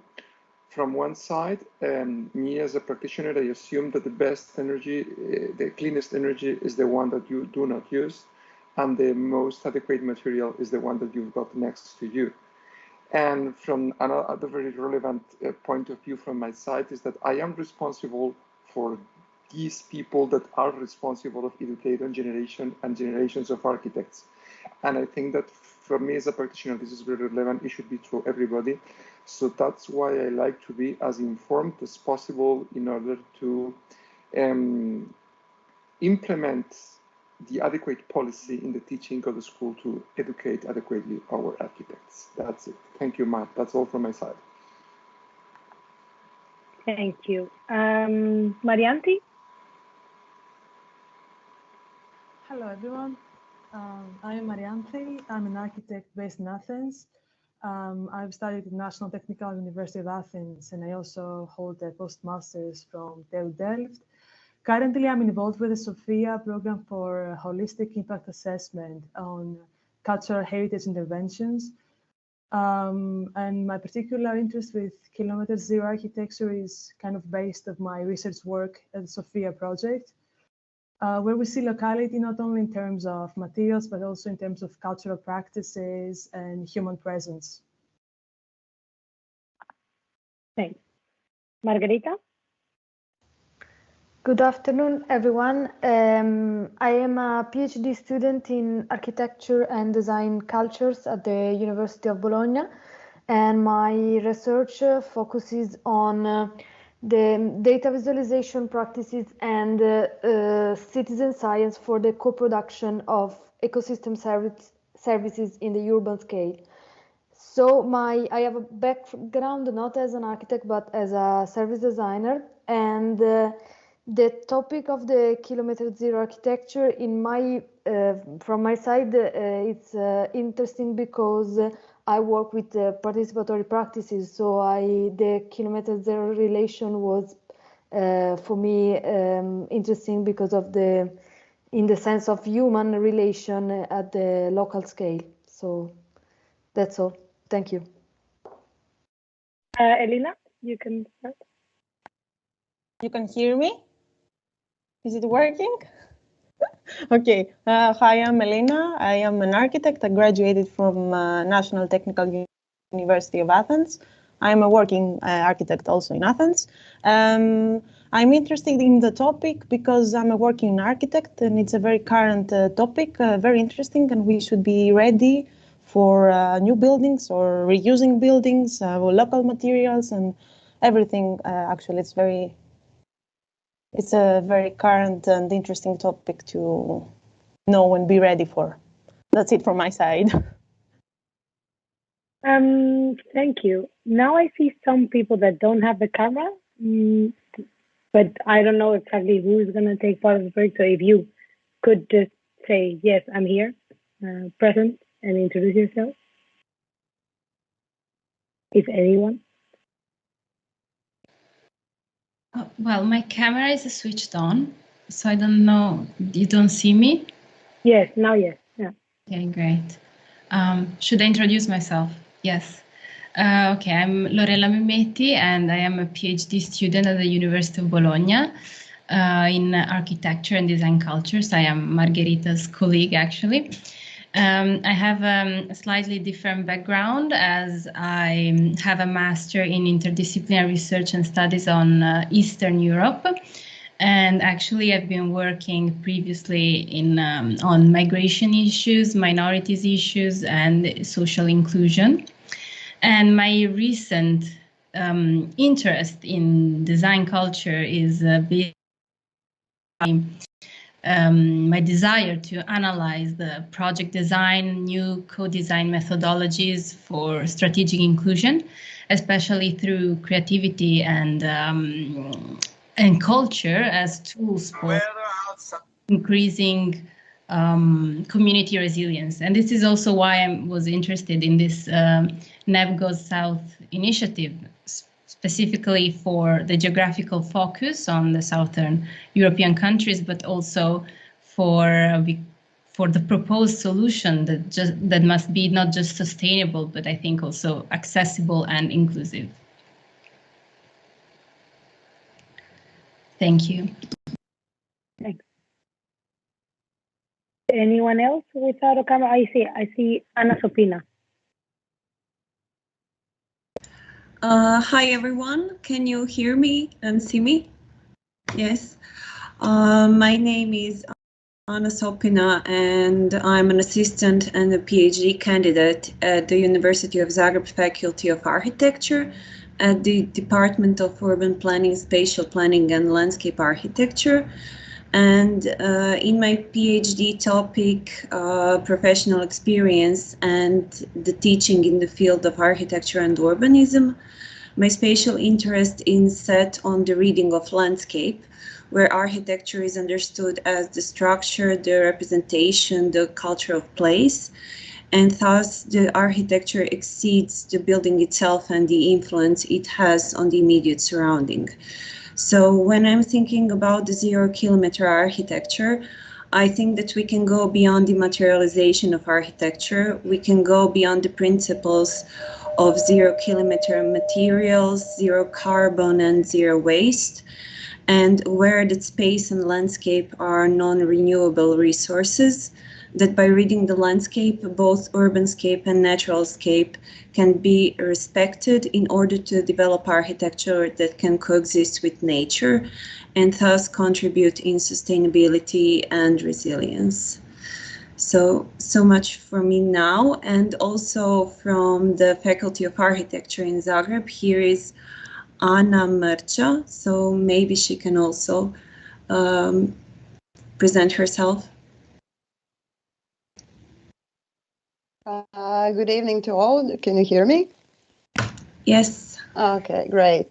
Hi, my name is Ana Mrča, and I'm, first of all, architect with a learner, and I work as an assistant professor at two faculties, the Faculty of Architecture and Agriculture, University of Zagreb. And I'm also Vice Dean for Science, and I would say that the topic that we brought here is quite important.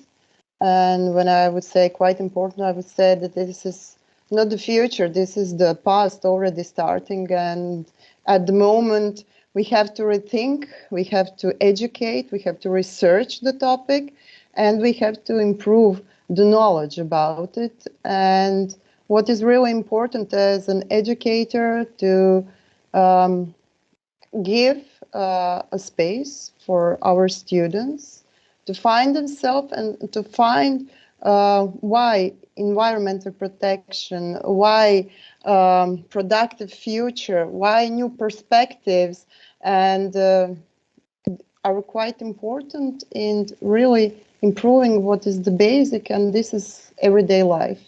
Because we, first of all, are the builders.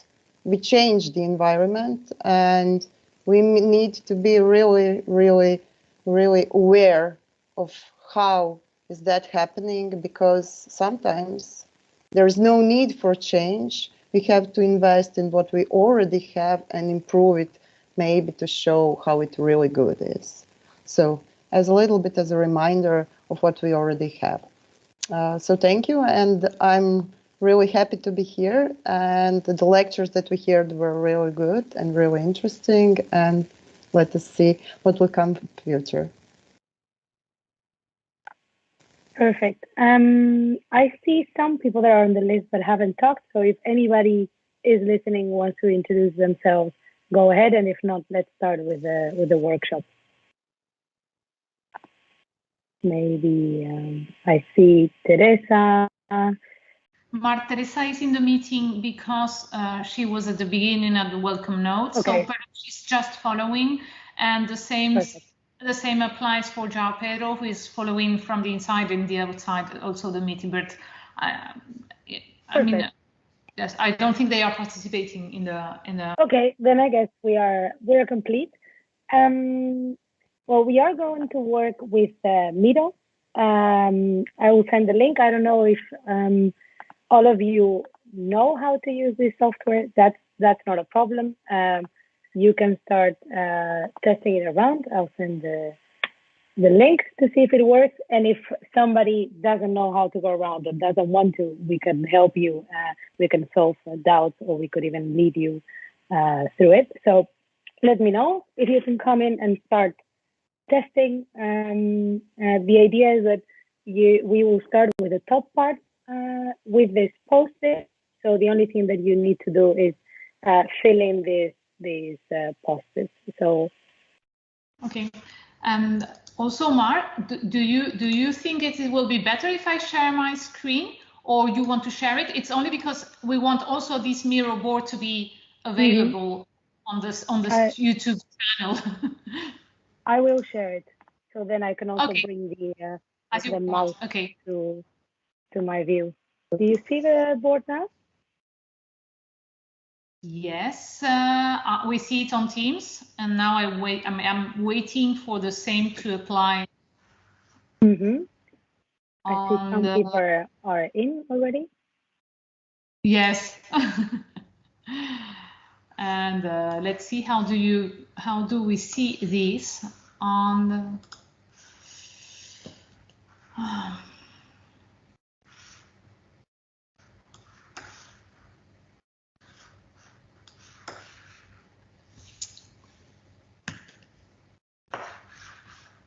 You don't necessarily need to have an account, but if you do, that's better, because then I can see your name and help you.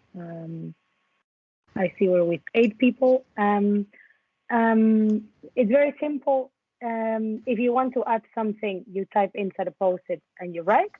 And if you don't have any more post-its, you can copy and paste like any other app, or you can drag while holding Alt, and then you also copy it. We have introduced some categories that I will just present to you now, but we are open to other categories, other themes. That's why there's some open ones. You can move them around, but preferably keeping some kind of structure following the colors. We proposed to look at the what, the why, and the how, and the pros and the cons. And any other topic, as I said. And the first part, we could start with, you had very interesting introductions about why you think this is important, how this relates to your research. So I would like to invite you to start filling in these post-its with all of the ideas that you had before today and that you have developed through the lectures and the conversations today. I see that we're 7 now, and we used to be 8, so I'm not sure if anybody's having problems in accessing the Miro board. No. Okay. I am struggling with a user account, so it might be me, but I'm not sure or not. If you have for anybody, if you have a problem with opening the link, copy it maybe in another browser. Because maybe you have already used it, I don't know, in Safari, and then if you use it with Chrome, then you can also use it directly on the website. You don't need to download the app. Okay.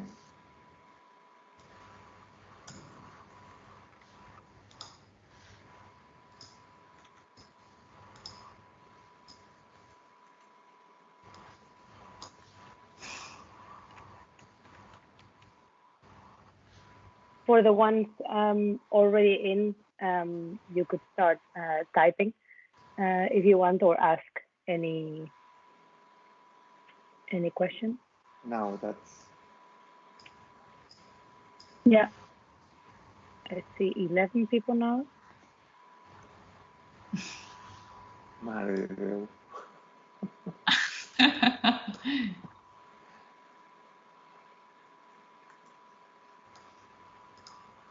Ivan, if you prefer, you can just, contribute on the chat. Yeah. And I will be in charge of transferring. And this applies for others or attendees also. I mean, I'm here to help. I mean, I'm not an active collaborator of the workshop, but I'm here to help these kind of issues, let's say. So.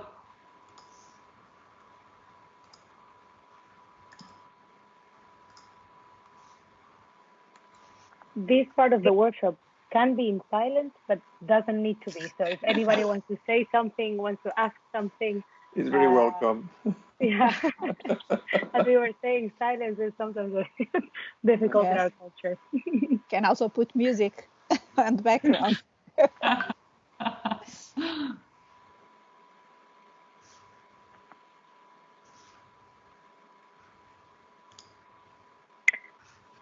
I see some categories are filling up quite quickly. Of course, as I said, we propose these topics, but are there any other topics, any other questions that you would like to introduce in the purple or the green?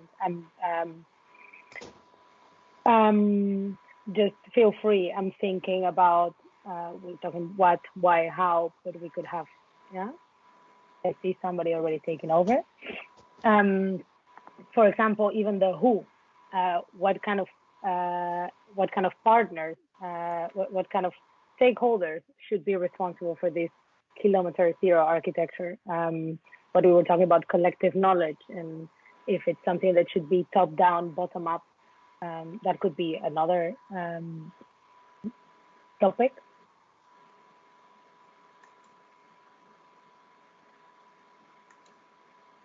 Also, when you're browsing around, if you see some post-its that overlap, maybe feel free to reshape them, put them together, cluster them in another layer of classification.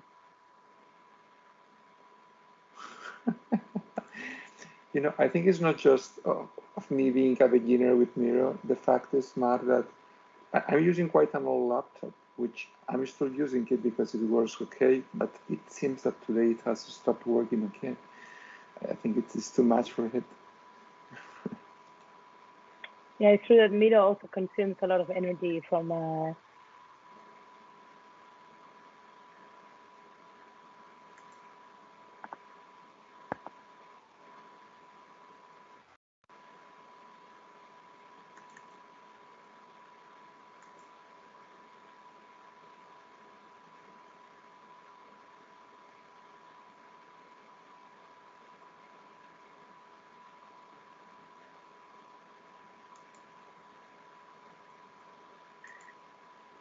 Yeah, I see a very interesting comment here on the con, on that this approach is maybe not applicable in other territories. There's another layer will be the where. We're talking about the south of Europe, and there was a question also of Deborah to Hugo, how does this relate to this Kilometre Zero in the north of Europe? So that's another aspect that we could look into. Should it be everywhere? Is it the same in different scales, urban and rural?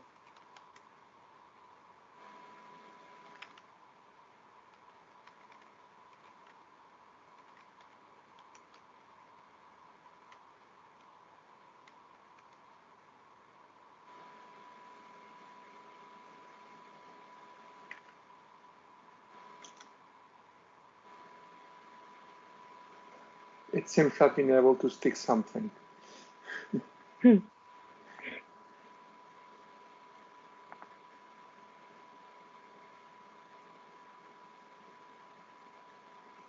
yeah, I see you. with your name. Great.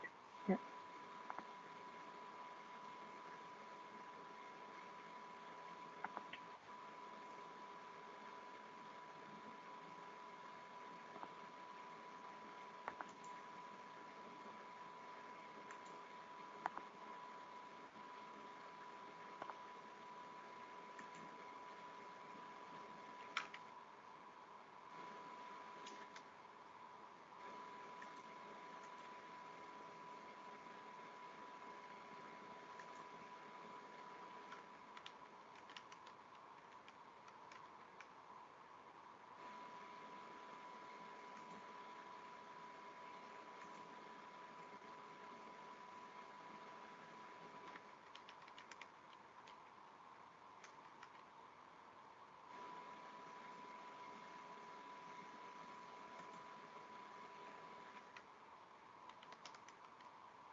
I see a new category on the green post-it.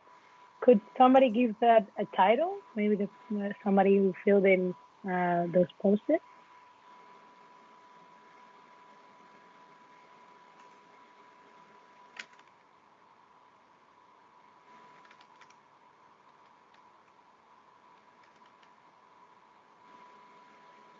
It's quite clear that we see a lot of reasons why we should be doing it.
see that quite some people are still adding information.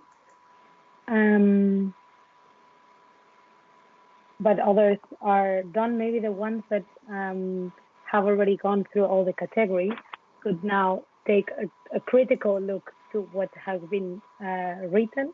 And as I said, maybe gather them in topics or even react to something that they have read in another category. So adding another layer to this first impression.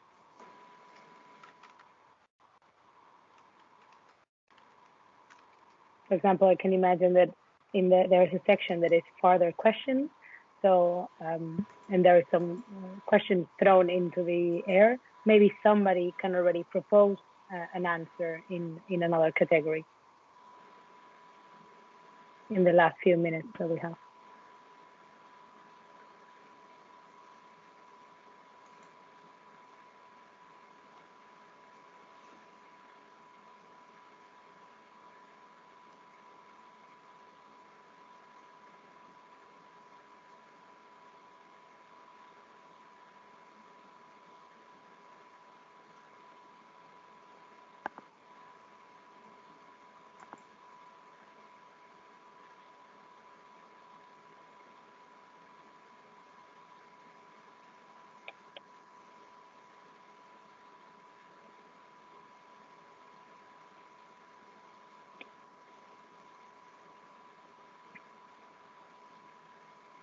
So Clara and Anna are typing the last post-it.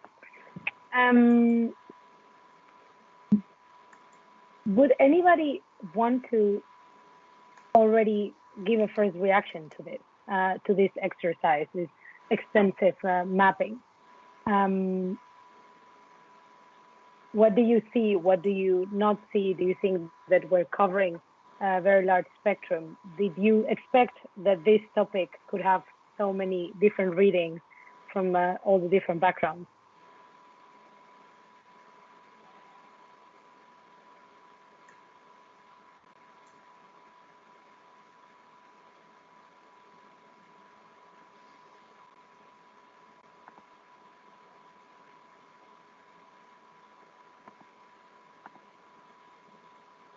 I guess nobody feels attracted to the question. Well, then we can. Oh, I see that there's already a couple of people writing. Then I will give maybe my reading. First, I didn't expect so many different perspectives. I think there's a lot of layers. Of course, knowing now after your introductions, I see there's very different backgrounds, and that also implies different understandings of what Kilometre Zero architecture is. I think, as I proposed in the exercise, there's another step that could be done to distillate even more this into another layer, and that's what we will try to do in the next exercise. What's clear from this is that we all have different images of what this Kilometre Zero architecture is. Some more focused on the built object and its naturalization, others more on the process, context or technology. And that's what we want to do in the next exercise. If you scroll down to the second board,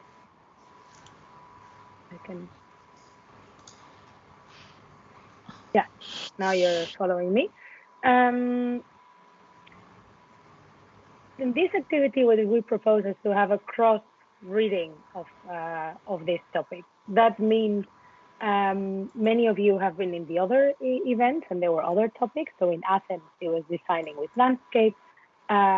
In Porto, it was a question of housing. Zagreb, framing connectivity. Bologna, the myotics of the city. This one, the Kilometre Zero architecture.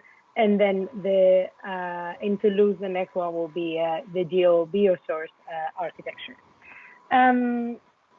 So what we would like here is to connect images. These images are images that you could, that I was looking if somebody was busy up there, but no. Some images that you can already have on your computer. You can Google them. Feel free to turn this into a collage moment. So relating the topic of Kilometre Zero architecture to this other topics. So what does Kilometre Zero architecture mean in designing landscapes, in housing, in collectivity, public buildings, in the urban scale, and then later in this more geo-biosource layer. So I'm not sure if you have experience with this, but you can drop images directly here, resize them, and give them a text to this post-it. If you don't manage for whatever reason, drop them in the chat, and I will do that for you. Just tell me in which category you would like them to be. And in this one, the idea is that you really go creative and make the connections between categories. What we look for here is to be able to collectively understand what are these different meanings of Kilometre Zero in the different scales of the city. Is it clear? Do you have any questions or any questions about the previous activity? I have one question, Mar.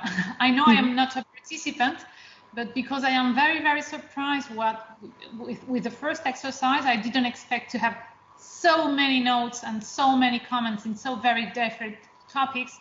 I will appreciate in terms of understanding. I'm here only as an audience member, okay? But I will appreciate if we could, like, each of the contributors could summarize what has been his, you know, like his contribution, his or her contribution to the concept map we did before, and explaining if there is any relationship between these notes. I don't want you to make another exercise now. Let's go ahead with what you propose about the collecting images, but perhaps we need a sort of distance after these two exercises to come back and reflect all together about what we got as a result. That's my suggestion, because I'm following you as I said before as an audience member, but I'm a little bit lost because it's been quite intensive. You know, I cannot digest all the things that are being noted at the same time. No, I completely agree. That's why I was inviting people to sum up things or to because I also think, oh, there's a lot of information. I didn't expect this amount of input. So that means it's such a fruitful topic. So we can do it now if anybody wants to kick stuff, or later, and then we connect the images and the words. Perhaps. Do the participants agree? Yes. Do you prefer to do it now or later? The idea of summarizing, or perhaps we need the images to support your text, because you were thinking about we as an architect, we always link images and text, so perhaps they need the images. I think we can do after. What do you? Okay, fine. You know, Mar, I don't know how to paste an images because you know I'm not familiar with Miro. Okay. And I would like to copy an images on the other scheme that you just showed to us underneath this. That you. Okay. Javier, if you prefer, you can send me the images even by email or on the chat. You drop them, and I will place them for you. I mean, if you want. Yeah.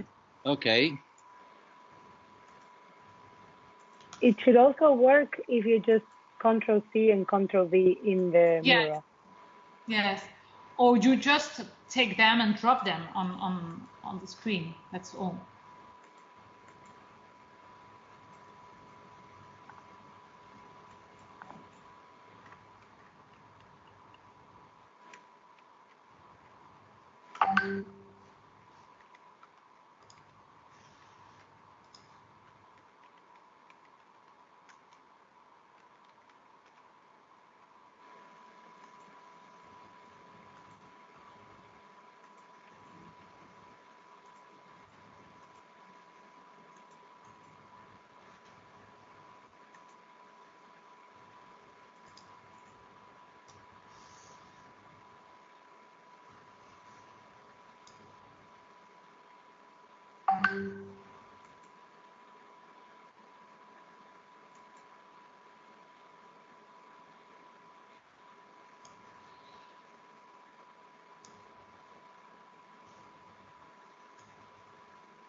Good to see that it's populating so quickly. Some of you are adding titles to the pictures, and that's a great idea. So I would invite all of the participants to do that, so we can also frame the reference in time and space, or in whatever other dimension that you think it's important that we look at the image from.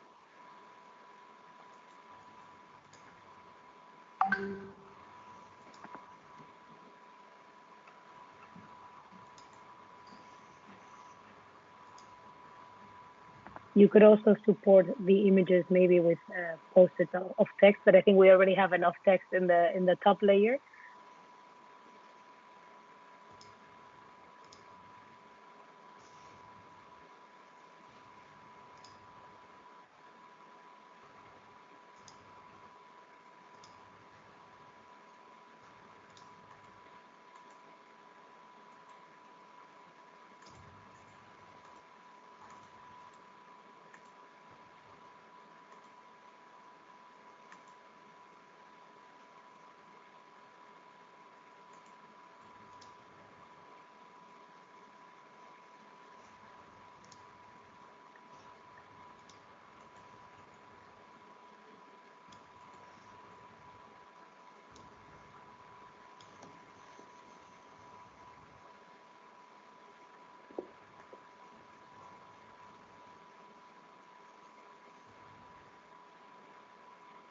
I see so far a gap in the question of housing.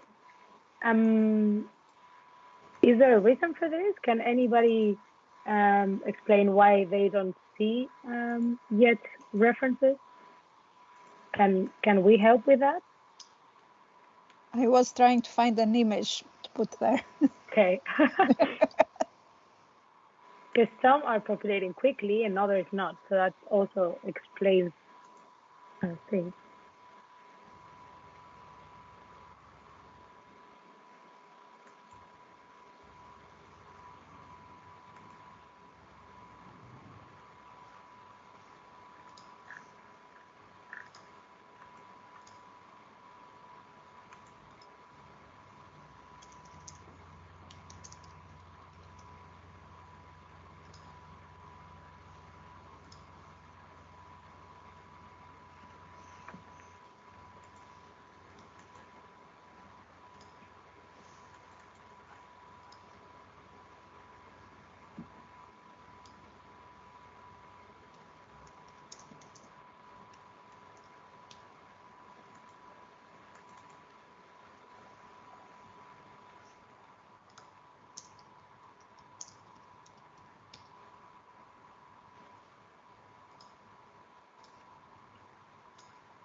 So, Mar, Deborah, I'm afraid I have to leave you because my email is boiling with some end of the year issues, and one of them requires to be attended immediately. Mm-hmm. So I am very sorry, but I have to leave 45 minutes before scheduled. But I do wish you a fruitful end of the session, and I will pay attention to the results. Okay? Thank you. Thanks for your Thank you. Thank you. Thank you, Deborah. And Mar, I look forward to seeing you again in Valencia. Thank you. Hope so too. Bye to everybody. Bye.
I can see some images that don't have a reference. So if you could add a title, that would be great.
I see that it's becoming calmer. I see less movement.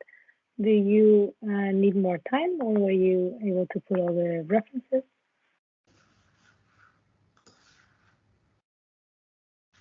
I'd love to have more time just to put one more image because I'm becoming a participator. I was here just as a technician, but I am becoming a participator now, a participant.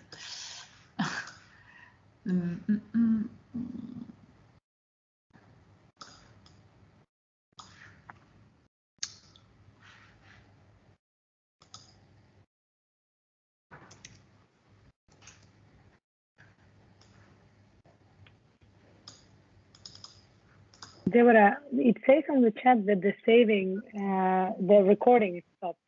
Was that on purpose? Wow, wow. I'm going to check. Why? No, but the recording is now going on. I mean, someone perhaps stop it, but okay. As far as I see, it's.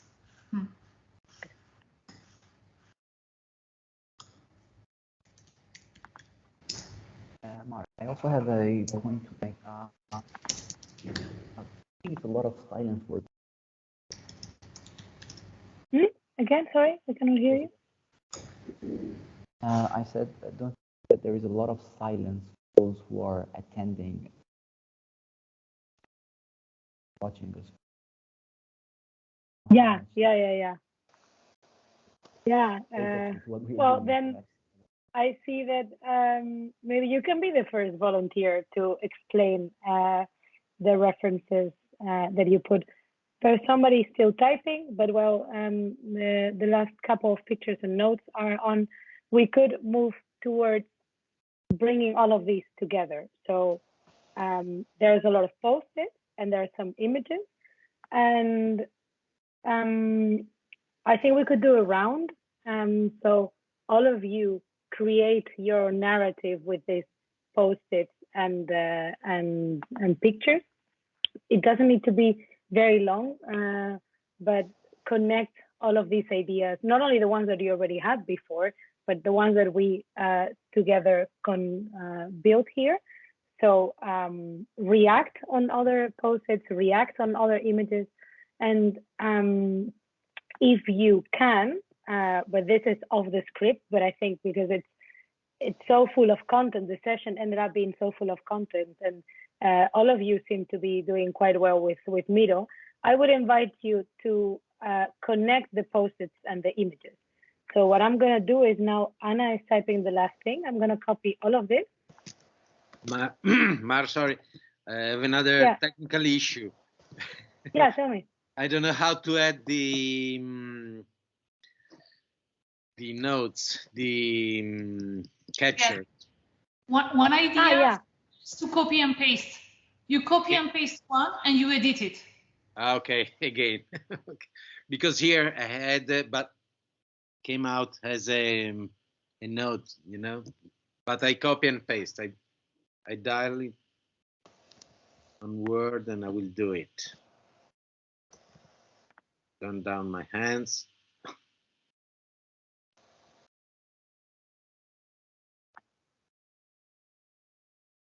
So I'm copying it also, so you can use it as a base. That will be great. Much easier if you do that. Then I can. Yeah. So you just double click where the text is. Yeah. Okay. Thank you. Great. Then we are coming towards a very complete board. So once it's complete, what I was gonna propose to you is to take another step and mess it up. Now it seems like we're still, most of us, in our frame, and the frame that we came in, the university that we come from, and the ideas that we already had before. So what I'm gonna do is copy all of this next to it, and then we can start really collaging. So for example, I would take this post-it, connect it to this reference, and then this would be part of my story. You can do this, or you can just make your story with words. It's not necessary, but if you would be able to connect the post-its and images, that would help kind of creating a short slideshow of your understanding of this. We are now 21, so we still have like 15 to 20 minutes to do this last round, and we are with 9 active participants. So I would invite you to do it in like 2 minutes per person max. It's quite short, but try to do a couple of phrases explaining the input that you had here and connecting it to the images. Is it clear? Is it something that you think can be interesting? Yeah, I agree.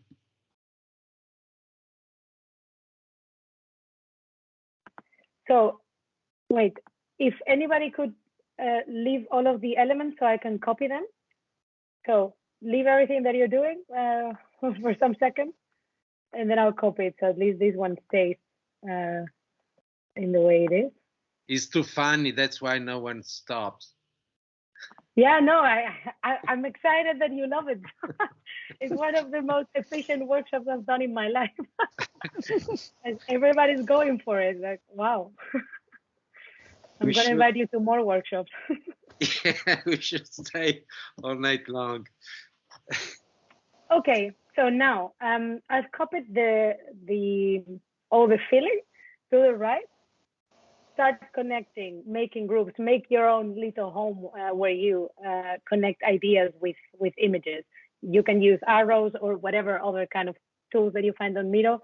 And if you don't feel like doing it on Miro, just write it up on your mind or on your paper. And then I can give you, I know it's very quick, but you are very efficient, guys.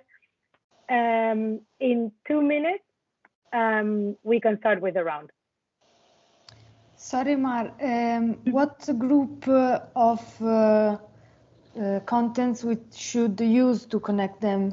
With the one with the board or the one without the board? So now to the right, I've copied all of the content. Yeah. And what I'm proposing is that you break the questions, the themes, and make your own theme. So for example, I could write here, Mar. Okay. And then I would put this post-it and this picture, and then maybe an arrow connecting them, and add some text in the arrow saying, I don't know, why I think it's important, why it's important. Okay, thank you. It's gonna become messy, but that's what we want to map, how all of it is related, to break the boxes.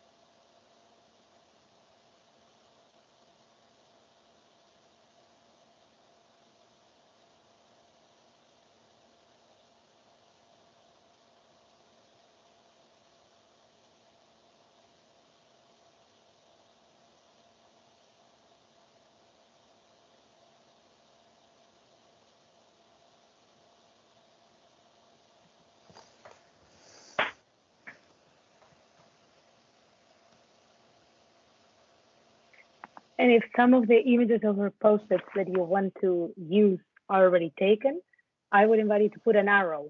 So we can also see this, the complexity, how you're taking from others and how it builds. So try not to copy if you can.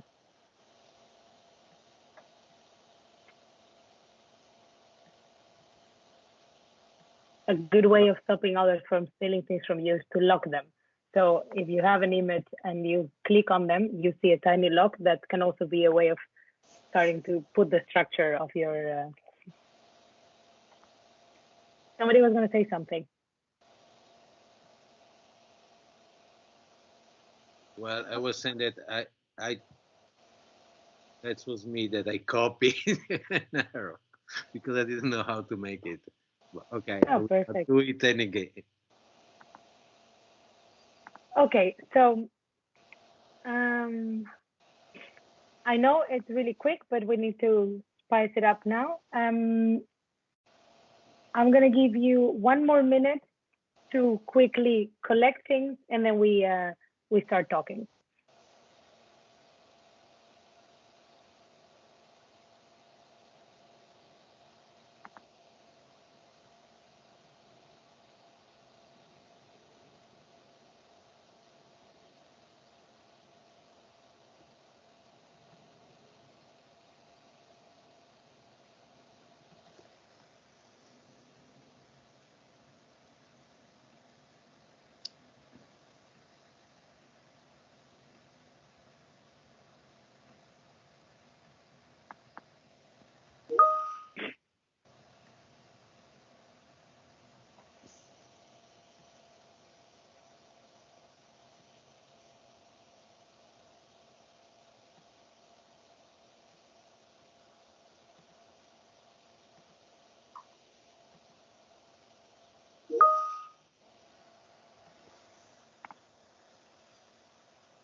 Okay, so now before other people have to leave, let's wrap it up. Hands off the middle.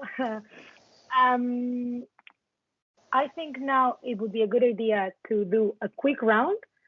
1.5 minutes, 90 seconds each person. And I'm gonna keep the time because we need to go on time to the closing words. Do you see my screen? All of you see my screen still? Yeah. Okay, so let's start. Maybe you, Francesco, that you seem to be less silent than the others, you can start. If you want, yes, I can start with 90 seconds. Very fast. Yes. Can also be 1 minute, no worries. Thank you for this game. I enjoy it a lot. You know, it would be nice then to have it print in order to have a better vision of all the things and the connection. You know, I put 4 images related to the research we are doing in our school about learning from the towns, the maieutico di towns. I put a picture of a Palermo, the Orto Botanico, in which there is the great explosion of the nature, but connected to some industrial sites. So it shows the complexities of the 20th century towns that need to be found in a sort of, we call it, agreement between the modernities and the new issue of the climate change. Then there is Barletta with a great urban pedestrian walls inside the dense town, so where there is no green spot, but it's still a very reliable place where people can, children play, people talk during the evening or staying outside of the house to have a sense of community. So probably this could be a sort of input that we can have from the town. Then the other images is a collage we did in Tivoli that was a magnificent place, but destroyed by the speculation, destroyed by the unknowledge about this site. Then in the landscape, I put 4 images of a Aniene Valley that now is an industrial, former industrial areas. It's down below these images that could be transformed again into an agricultural place where the locals can grow again fruits, vegetables, how it was before World War II, because the all industrial activities are expired. And there is a big issue of ecological problems, and at the same time a problem of unemployment people that lives there because the place are not. So to have a high quality vegetable growth to give a new sense of belonging to that site. That's it. Thank you. Perfect. Thank you. Thanks. Thanks a lot. I would invite also the people after to, as I said, like not confront, but react to what others are saying. Maybe reference to other images that they have seen, whether they agree or disagree, or they raise some questions. Anybody wants to go next?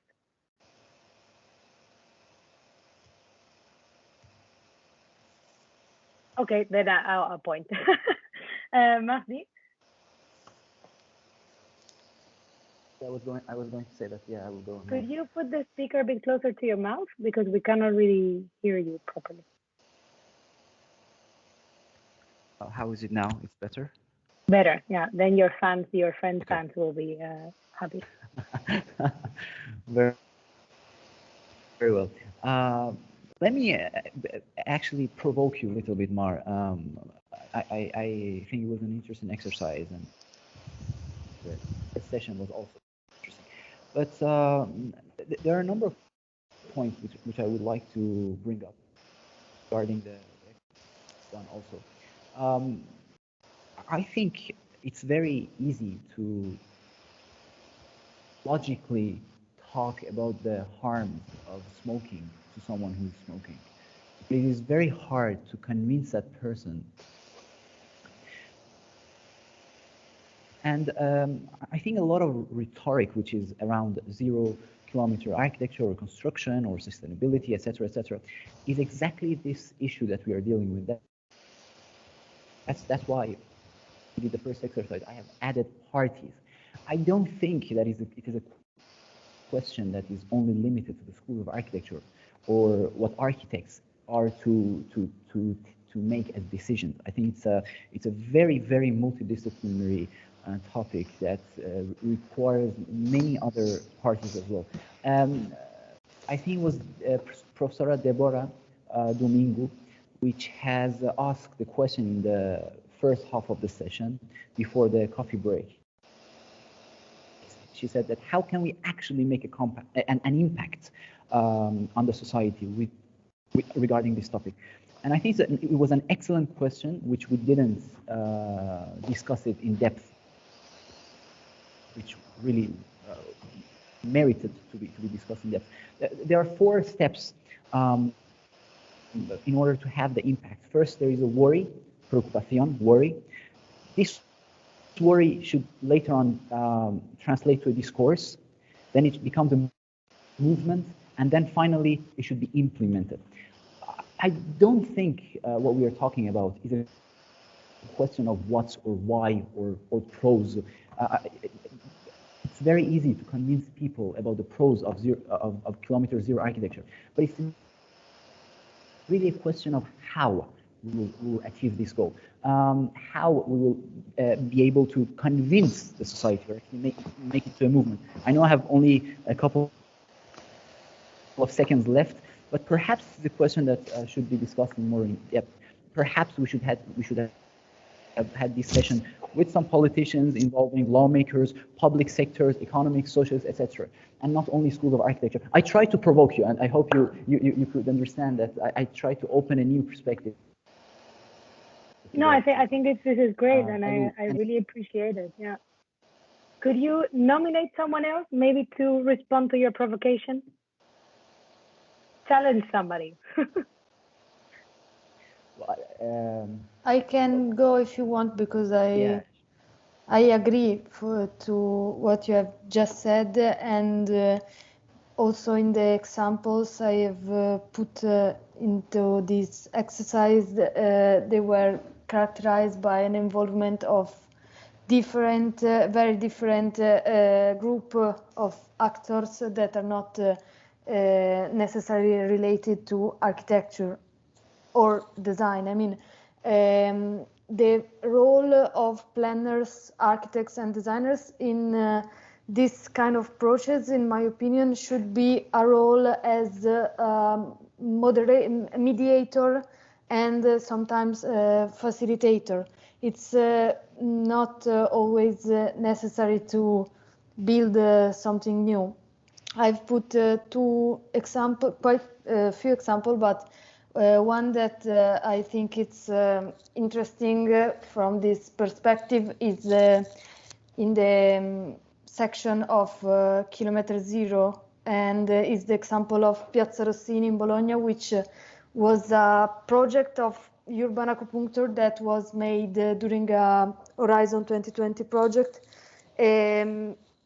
The case study was the area of in which there is the university in Bologna, and the problem of this area was that there were a lack of common public spaces, which is strange because there are a lot of students, but the common spaces for students were not public, but most related to university. And in this project, there was a parking in this little place, and they put greenery, temporary greenery for 2 weeks or something like that in 2019. And the participation of, it was not formalized or a requested participation. They just put greenery as a somehow also a provocation, but the participation of citizens and students was so important that the municipality decided to permanently put a square in this area that was a parking. Now we are waiting for the permanent intervention by the municipality, but and there is still a new green intervention that will last for some months. But yeah, I think that is an interesting examples of how the different actors, planners, citizens, institutions, and other entities have to collaborate to create spaces that are effectively useful or yes, useful for the communities that live in the contexts of interest. I partially agree, but I think that we, as architects, we have to give answer to the needs of the citizens in terms of forms. The name itself, architetto, means the chief of the roof, let's say, originally. So it's to give forms. Facilitator, yes, of course, but could be another figure. We, as an architect, because of the autonomy of the architecture, is to invent forms that could be to invent places where the people can live, and we can do bad forms or good forms. That's it. Thank you. The citizens need to tell us what they want, and we have to give answers. But sometimes citizens don't know what they want to. They need to be helped by the architects, and architects sometimes they are facilitators.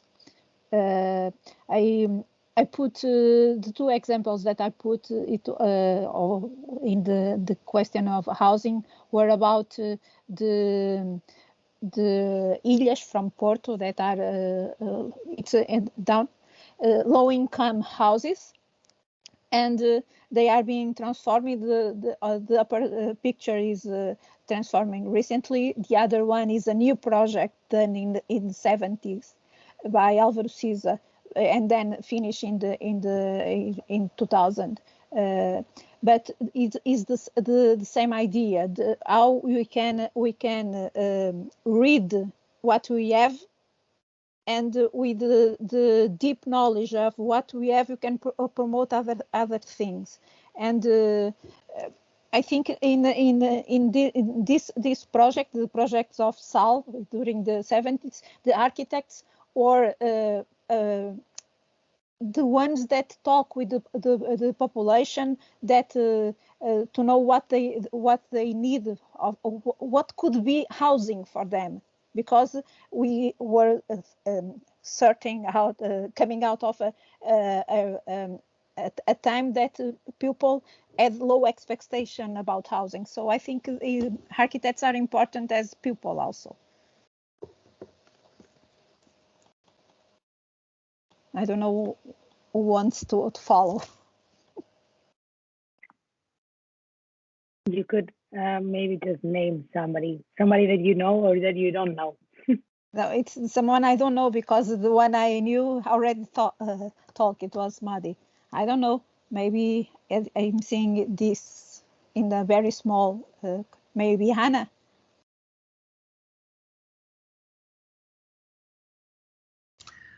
Which one? There are two of us here. Can be you, because I could not. You could give a combined Zagreb overview. Yes, two honors from Zagreb and from the faculty.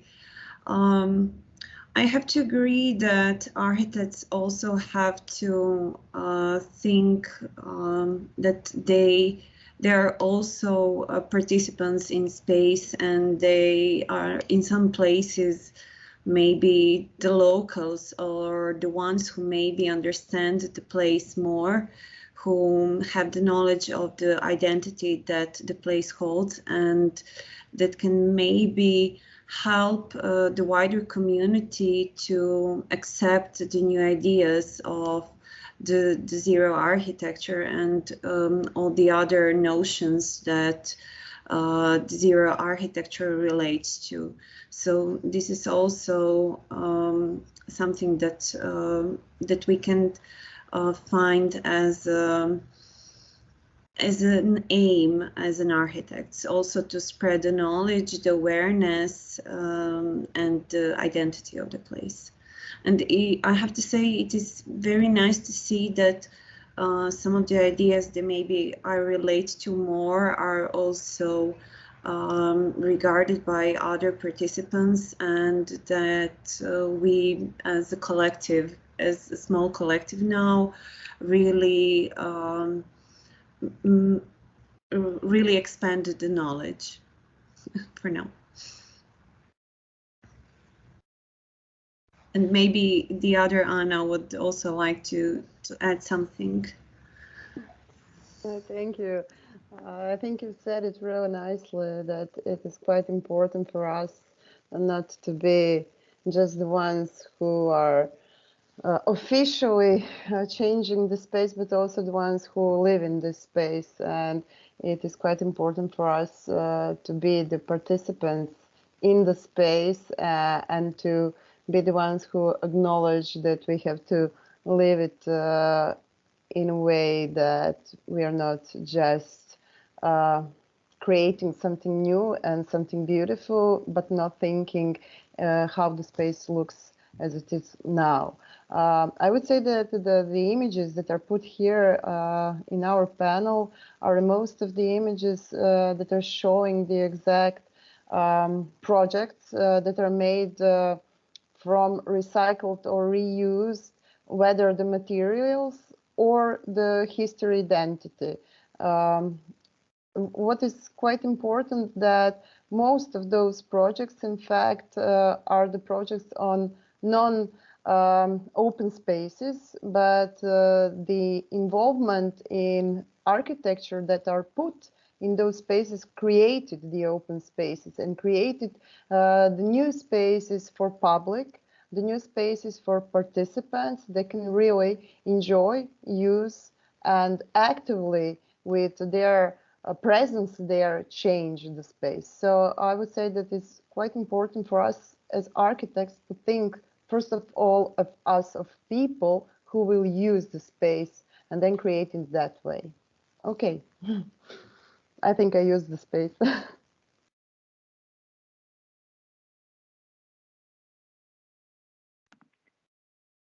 Maybe Marianti or Elena, somebody from Greece. Yes. Yes. I can start. Elena, you can follow as well. And follow and building on what was said. from the previous speakers before me. Yeah, locals and everything concerned with the environment, their environment is very important to be heard and to actually contribute to the whole strategizing of what we do with the place. And was actually the case also for Philopapos Hill in Athens, which is another place of controversy between locals and the state in this case, because it's also an ecological site. So what happens is that the citizens, the locals, have gathered and made like a team of locals for Philopapos Hill, and they they are in discussion with administration and the ministry and everything, and they're getting very involved with the hill. So this is another example where things shape up by their own, like people team up and try to take part of the decision making for their own local areas. So this is quite encouraging for me. The local participation. So I guess at that matter, I have to contribute that from the part of Athens, I guess.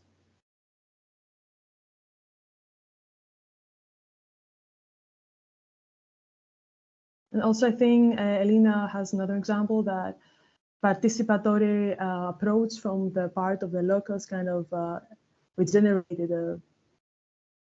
a place, a park in Athens, which is very important. Can you hear me? Yeah. Okay. Great transition. I think Marianthe's examples and mine are very complementing each other, and that's very funny, but we are from the same university, so it might make sense.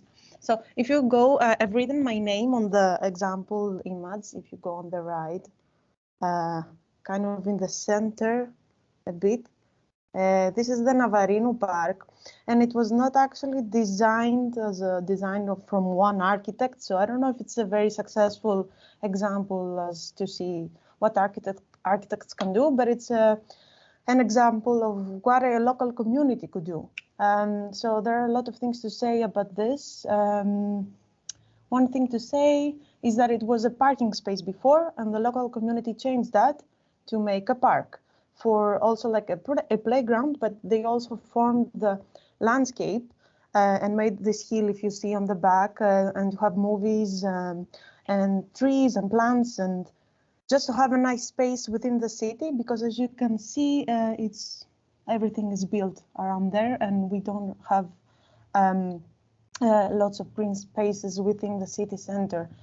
So I've actually I've wrote other things, but to keep it short, I took some post-its that I found from other participants and kind of linked them to this image.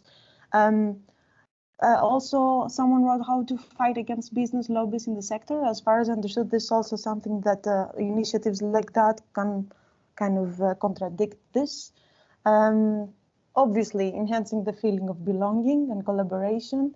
But there was also an issue in this park in terms of how you can sustain this, and safety issues also, and how to be clean. So that's also maybe another con that we should think about, how to maintain something. And maybe it's people are maybe getting tired of having to maintain a park like that.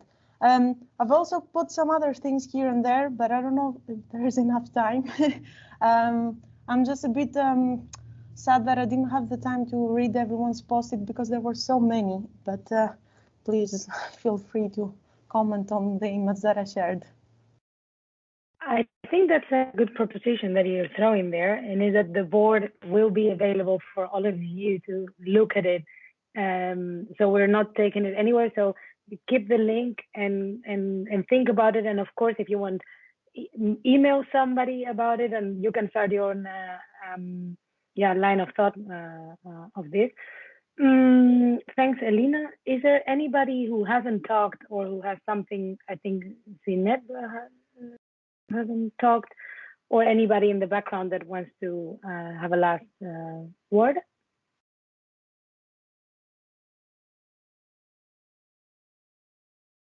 Perfect. Well, I have to congratulate all of you for being so efficient and so on time and so enthusiastic and putting so much content on the board. We are delighted to see that. I think we could have we have enough content to go for another half an hour, 45 minutes, but it is great to leave it at this point where we're all challenging our concepts of Kilometre Zero, and there's so much more that we would like to say, to write, to read, to connect. That means that there is ground for discussion for the next time that we meet, and at some point even in person. So again, thanks for all of the content. The meetup will stay there. We will reorganize and connect and make it also more of a final product. And now Deborah will take over. Yes. Because I am always making the same mistake, I would like to make sure that you all listen to me, not only on Teams, but also on the YouTube channel. And I would like to thank Mar because of all the organization and all what he has done possible with all of you. But of course, I would like to particularly thank you all because of this great session.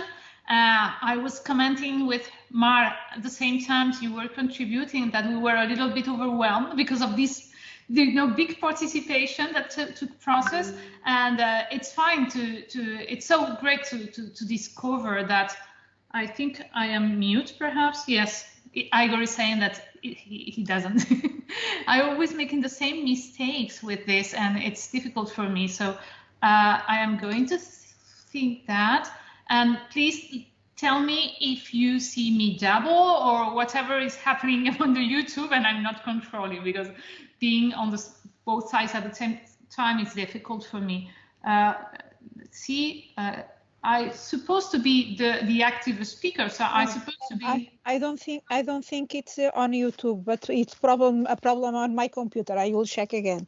Okay, now that you're talking, for example, I can see you, but in my case, I don't know why I'm not seeing myself. I mean, it's so difficult for me each time to. Yeah, it's just a minute. It's exhausting. I am exhausted of that. Let's see. Okay, now I think it's okay. So I'm here on the channel alone, and I was saying thanks to Mar. I was saying thanks to all of you because of this participation, and I will like to now go to the closing part of this session today. It's the turn for Rémi Papillot, who will be announcing the next new European Bauhaus Go South event in Toulouse. So Rémi, the floor is yours. If I can switch you to the Thank you, Deborah. Okay. Yes, switch on your camera if you don't mind. Otherwise, we see only a kind of blue screen. So do you have your camera? And please, yes, my camera is I don't see you. Okay, so do you see me? No, we see a blue Teams cover with many stars flowing. Actually, I see you. But we can hear you. We see him. I see him also, yes. Okay, but I'm okay. Something. No, I am just switching to you on. You should have to create his channel or no? We can see you.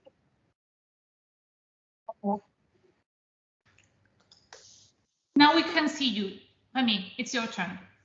Merci, Deborah. Thank you, Deborah, very much for all your efforts. I tried to conclude, in fact, to open to the next session.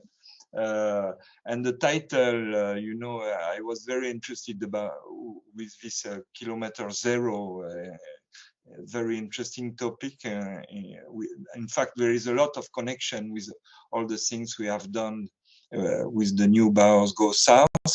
And the title of the session in Toulouse on 28th of January in the afternoon, it's a Friday. The title is Geo-Biosourced Material, Channels and Standards in Southern Europe. In the current context of our society, it is a question of considering the paradigm shift in the act of designing and building an architectural project. And during the 20th century, and with the advent of globalization, a way of approaching the question of construction was developed in a deterritorialized approach, considering it was sufficient to help oneself to the global supermarket of material. Today, the urgency of the ecological transition leads us to the imperative need to build low carbon and to reconsider our territories by investing in the potential of local resources that have historical and geographical legitimacy. In fact, it is a question of fighting against the submission to industrialized technique, standards, and universal chain. We stand to standardize all territories. We defend the idea of using local resources and skills. It's a question social, cultural, and of course, political. So for us, the question of this meeting in end of January will be, in what way can we innovate in the use of geo-sourced natural resource, produce and transform in a short circuits in our European, South European territories, not so far from kilometer zero. It is a question of industries, of course, and a question of short circuits and a question of certification. You have to understand that it is more easy actually in south of France to use wood for architecture who pass through China than to use French wood. Maybe it's the same in for all your countries. We will discuss about that. For us, this is one of the important questions to address for the new Bauhaus Go South. This is what we invite you to do, to discuss. So on Friday 28th, with the exploration of three very classical geo-biosourced channel, wood channel, earth channel, and stone channel. We will share with all the partners of the new Bauhaus from different countries, and we will see if we have the same problem and maybe the same solution that we can use for that. So until this meeting, we wish you happy holidays to all of you for the end of the year. That's it, Deborah. I give you back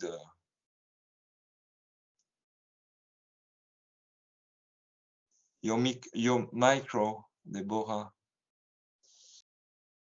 Sorry, I'm always switching from one another and having problems, but because, can you hear me now? Yes? It would be nice also if you could see me on we see YouTube, you.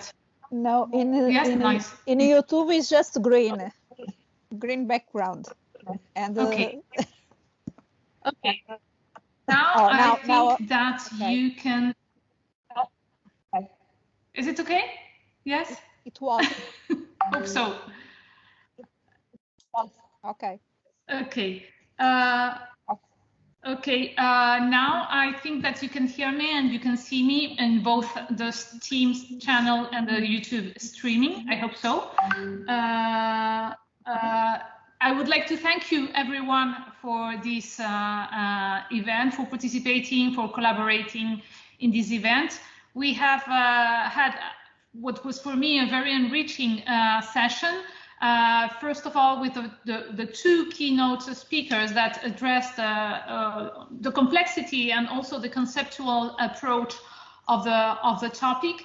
And during the workshop, I was saying before that I was a little bit overwhelmed because we had much more than expected, and this is going to be reflected somehow in the publication we are going to address for this event, the one that will be, of course, included in the general publication that we will do after all this series of events. So we will ask all the participants perhaps to contribute also in a kind of collaborative texting. And I am exhausted, and at the same time I am excited because all we had, and I would like to make, if possible, a sort of comparative with something that was addressed many years ago by Kenneth Frampton. I remember the 60s and 70s architecture, this architecture that was called or labeled as New Brutalism. And I remember this well-known Kenneth Frampton book saying, is this aesthetic or is this an ethic position? And I believe that he was, of course, he was in a way defending the approach of an ethics position in architecture, and with this brutalism and not an aesthetic position. And I think we are in a way in a parallel discussion, because something that we have addressed today is something that relates to community, to public policies, to architects as mediators, facilitators. We talk about awareness, we talk about cultural identity, reconversion, bringing back the nature, bringing back all the local knowledge, etc. And what we have not seen at all is star architects. We have not seen at all technified architecture. We have not seen at all very expensive architecture or singular solo architecture pieces. So is this perhaps something about, at least doing a change on the way we consider the profession, on the way we on how we should be practicing? And I see this kind of change, and it's not only about Kilometre Zero that I'm talking now. It's in general about what is happening in this group called New European Bauhaus Go South, that could perhaps be happening also in the Nordic New European Bauhaus or in the East group, etc. Is that with this idea of redefining collectively, beautifully, and together, I mean, and sustainable, we are sort of redefining architecture in a new, I think, in a new wave, in a new era. And I hope this discussion, even if it has been like with a lot of mistakes recorded on YouTube, will help for further discussion in the following events. That's all. Thank you very much once again, and hope to see you in the next event in Toulouse, which I'm looking forward to participate in. Thank you. Thank you very much. Thank you Bye. very much. Thank you. Thank you very much, and congratulations, Deborah. Deborah. Thank you, Deborah.